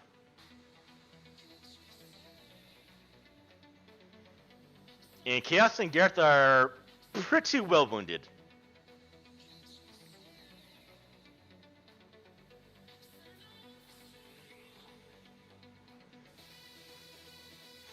But the question I have for you, lights still out, what do y'all do? I'll go what we originally came here for and see if there's anything in the apartment. All right. You So go assuming into all the the- room. Mm-hmm. I assume that all the chaos didn't get a chance to tell us what she found. Chaos is looking around, and again, Chaos has found essentially some schematics of the facility where the chip was retrieved. Definitely an SEA facility. On top of that, there is the contact info for the people that went with Wachowski when he did this. Those are the names that are on that board. There was a pistol that was in the room, and that was about the only information. Is there a computer in here? There is. Can I take it? This is a built-in computer in a desk, and so you could, but it'd be quite impractical to do. Can I pull the drives out of it? Go ahead and give me a mechanics pool. Go ahead and give me, we'll make this medium, give me 2 purple. There was a failsafe in case it's going to explode and not be retrievable. Put in, upgrade to a red. Upgrade it so you can reduce 1. Yeah. Alright, it is a bit of security for this guy. Put in the black. And roll. You pull the drive.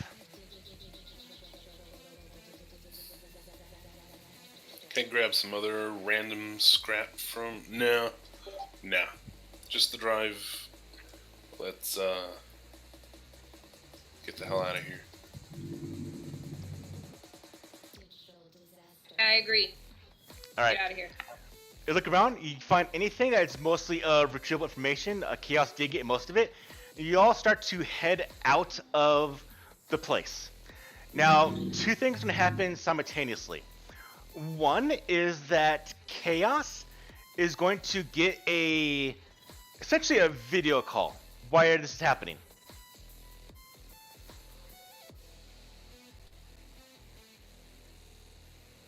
On my pad or Google Glass or what? On your pad. You get a incoming, essentially, communication request. Someone's calling you.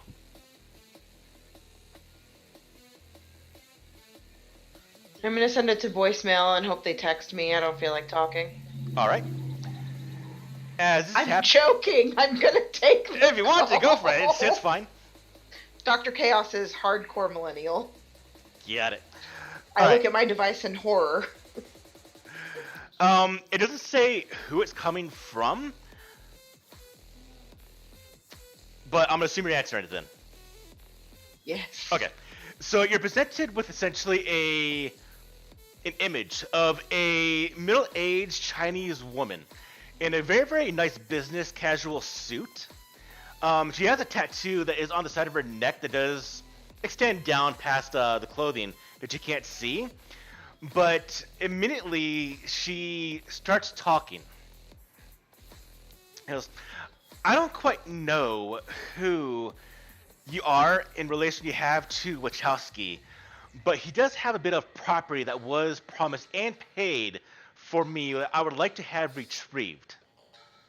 I don't know in what manner that the Los Scorpios has been involved with your dealings, but I have seen the recordings, and you do not quite seem to be safe.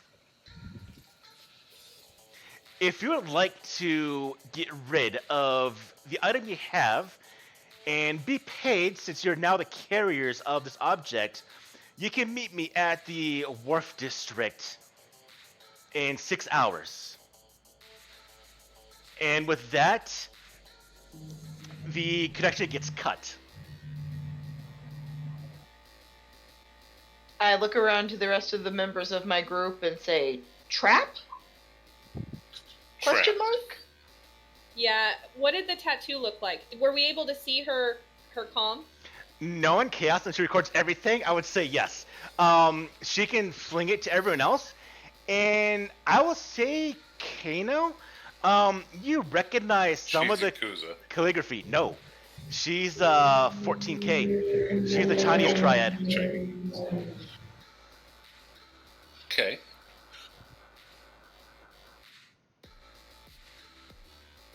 Where did you say she was from?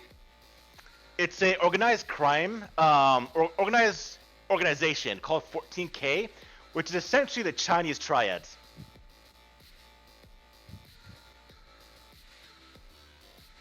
I mean, If what she said, she's the original triads, buyer of the we don't chip. expect that they're gonna stab us in the back, but I don't think she's gonna pay us honestly what this is worth. No, and dealing with organized crime is always a little sketchy. So why don't we analyze what we've got, and then I can get in touch with some of my contacts, and we can find out from there. Can we be heading down the stairs or something before we get into this phone call, though? As this is happening, you're about to leave the room of Wachowski.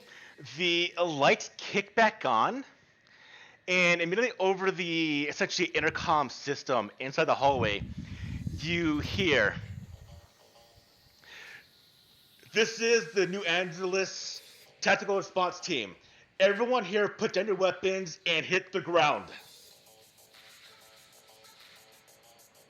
What do we want to do? Are we getting in the stairs to run? Now, That's my so there's goal. even that Right next to us. a tactical response team is a much further step up than police, which is probably what that girl hit, which is the disparity you rolled earlier in the game.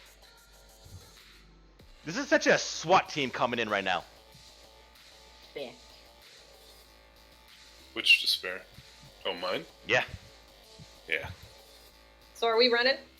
That's my Stairwell. natural. All right.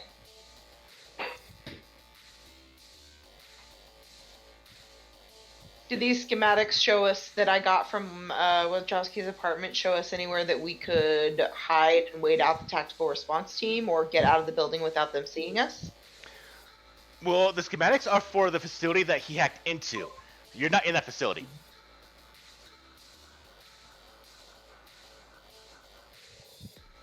So you're in a actual arcology, which, well, you could probably get schematics if you look for it, but not really the time to do it. But you have to look over the schematics of the facility that you broke into later on to discern more about that, if you want to go anything with that information. So the matter at hand is that there is a police tactical team coming in immediately. They're telling everyone to hit the ground and stop. You guys want to give me the goods, and I'm gonna take off with them. Yup. All right.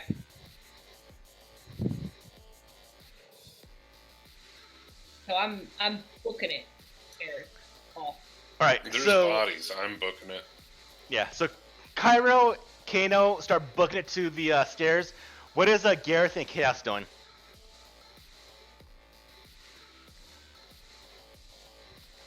I am in Lando's apartment.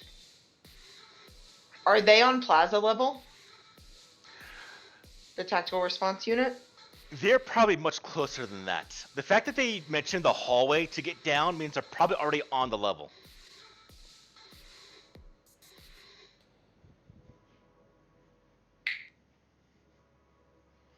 Or they're very close by, so they're probably past plaza level already. Oh, Joe is AFK for child aggro. Mm-hmm. Oh, okay. God, his kids are assholes too. Hey, that's our kids you're talking about. His kids are also my kids, for those playing the at-home game.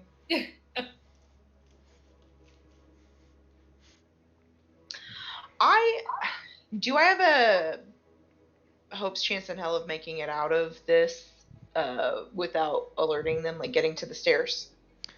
Well, if we go by the information I revealed, the team got called because of the fight. So if you stay inside Wachowski's room and maybe pretend it's yours, you might get out okay. I mean, there's nothing inside Okay. the room. Yeah, I took everything suspicious off the walls. Now, if they check to see if the room actually belongs to you, that's another story. But for right now, I'm gonna hang out. okay. Can I make myself a cup of cup of hot cocoa or some popcorn? Okay, I want so snacks. you're staying there. Cairo and Kano are busting out, and Gareth, we'll see when he gets back.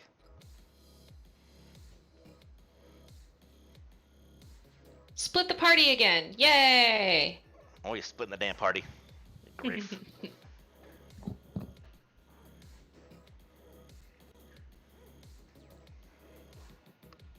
Well, I don't want to be around that woman because if she identifies me, she will. Yeah, Turn me so into them. we'll go with Cairo and Kano. So you both hit the stairwell. As you hit the stairwell door and it barges open, you're greeted by a hovering drone flashing a light in your face and immediately starts snapping pictures. Oh, I definitely. As soon as we see that drone, I'm kicking it, or punching it, or whatever. Like super speedy fast. Okay, Okay. Kano, what are you Wait doing for her. as she does this? I'm gonna wait to see what happens from her kicking it, but my intent is to grab it and find the power button and turn it off. Okay, Cairo, go ahead and build your cheetah foo. Okay. Do you want like some sort of agility check to see if I can get to it before it snaps a picture? It'll be part of the difficulty. No, it already is snapping pictures. It Oh, already it what? does it the moment you break in the door. So it already has. You hear it clicking as you're doing this.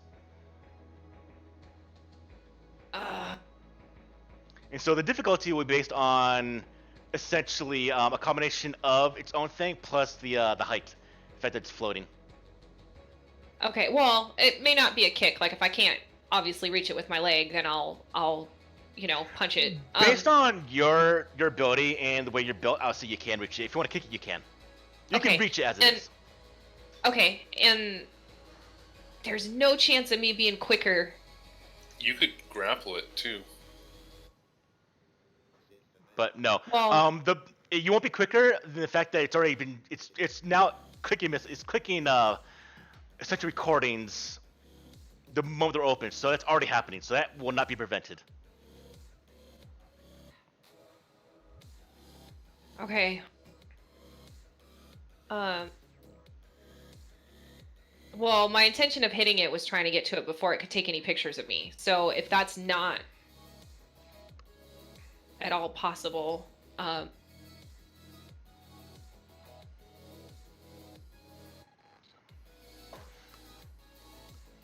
yeah, I'll still try. I think I would still try to disable it if I could. So what am I building?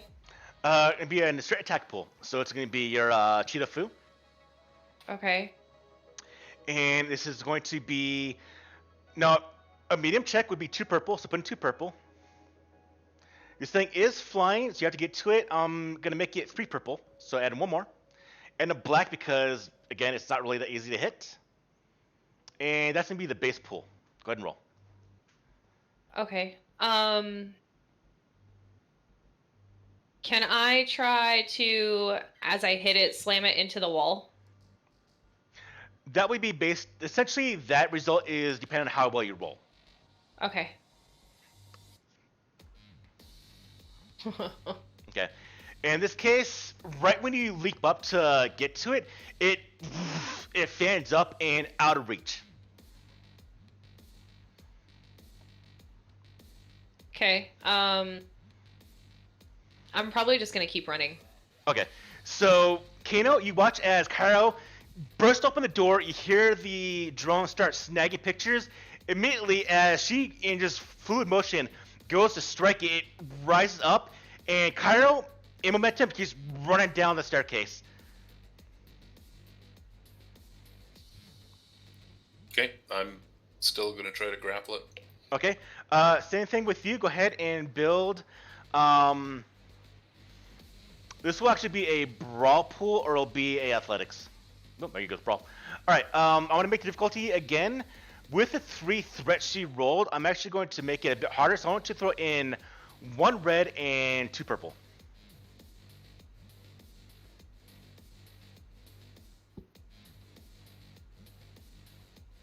And throw in 2 black for good measure. For what?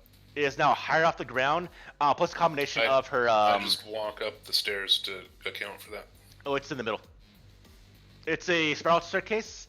I guess I could have done it a little bit further, but it's essentially a little bit out of reach. Okay, how many blocks? 2? Yeah, it's the use of the threat. I mean, it's a 4. Go ahead and roll. I'm to make this attack succeed. I am straight jumping for it, so I'm going to be jumping across. For blues.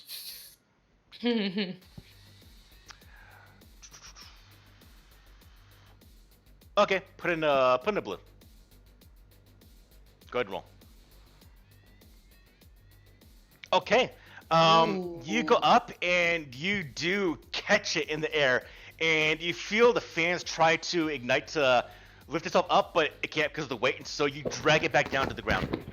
And it's trying to take off, but you got a good hold of it. Do I need to make a check to hit the power off on it? No, I'll say that you get to the point and you essentially hit the switch and it powers down, and the full weight goes into your grasp. I'm sorry. I don't know if you guys can hear that. Are you able to hear that? Slightly. I don't know why, but my cat that's in my lap is trying to attack the mic in front of my face. Fantastic. Stop. She's like enthralled with it right now. Stop it. Alright, so I think we're both heading down the stairs at this point, though. Okay. Whoa. I need a picture of this cat for tax. Okay. She's All right, well- licking my face now. Oh, she's doing that. You get down to you're going back down to ground level of the arcology. Not in the stairs. Okay. As it is, as you're heading down the stairwell, I'll say that Cairo can hit this first. Cairo, you hear a lot of men giving orders as they're rushing up, and right when you maybe stop to plan your next move, maybe to go into the next level, maybe like at level 80, you see a man who is leaning against the wall. He's got essentially a trench coat. He's got a badge on his belt. He's smoking a cigarette. And he looks at you, Cairo, and he goes, "Well, I guess the drone was looking at you. You would be the one causing this disturbance. Before you do anything to me, I got a proposition for you." Wait, he's talking to me? Yeah. He's in the stairwell as I was running? Mm-hmm.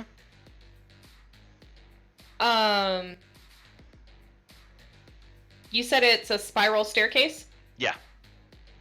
Okay. Well, once again, my natural instinct is to just run. So Well- I'm gonna. Further down is going to be essentially the tactical team. You could go into the doorway, which he is next to, but he's trying to talk to you. Yeah, I don't care. So if it's a spiral staircase, like, I can look over the edge and see, like, how many people are, like, down below. Yeah. Okay, what do I see as I glance over? You see a full tactical team that this woman essentially was able to call in. You see around 12 heavily armored people rushing up. All right. Very easy enough to kill all of you. Put it that way. Yeah. Entire time, you see the guy is leaning against the wall, smoking a cigarette, kind of like a smile on his face. Okay, and we're on level 85. Well, you probably got a little. I'll go 85. Yeah. You're at 85. Okay. You're down at 80 right now. I'm gonna go back and start heading up towards the plaza level. I'm just gonna start running up the stairs away from So you're all gonna of run these past people. him again then? Wait, I ran past him already? Well, I guess you went past him, but you saw him. So you Yeah. saw him, and then you turned back around? Yeah, I just put on the brakes, super cartoon style, and then book it back up. Yeah, I'm doing the same. Yeah. At this point, And- I would say Kano would hear this as he calls out in a bit of a shout. He goes, "There's people up there also. I can make this go away if you'd actually talk to me."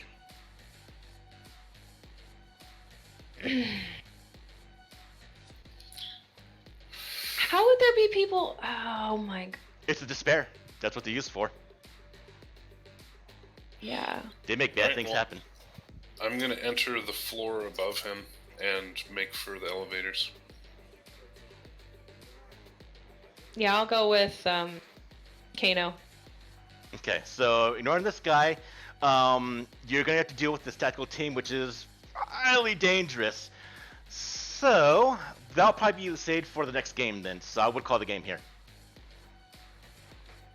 The tactical team is not gonna know where we are unless they're right there. Yeah. Go Trying in to the show off doorway. trying to with the intent of showing off a mechanic of the game, a favor specifically. But since we're avoiding that, we're gonna go with the despair that was rolled. So we'll do with that. I don't want to go in more detail because I need to design it essentially. So we'll go with that next game. So we will end today's game right here and continue forth with the events playing out next game. Okay. Alright, so this will now be end of game 2.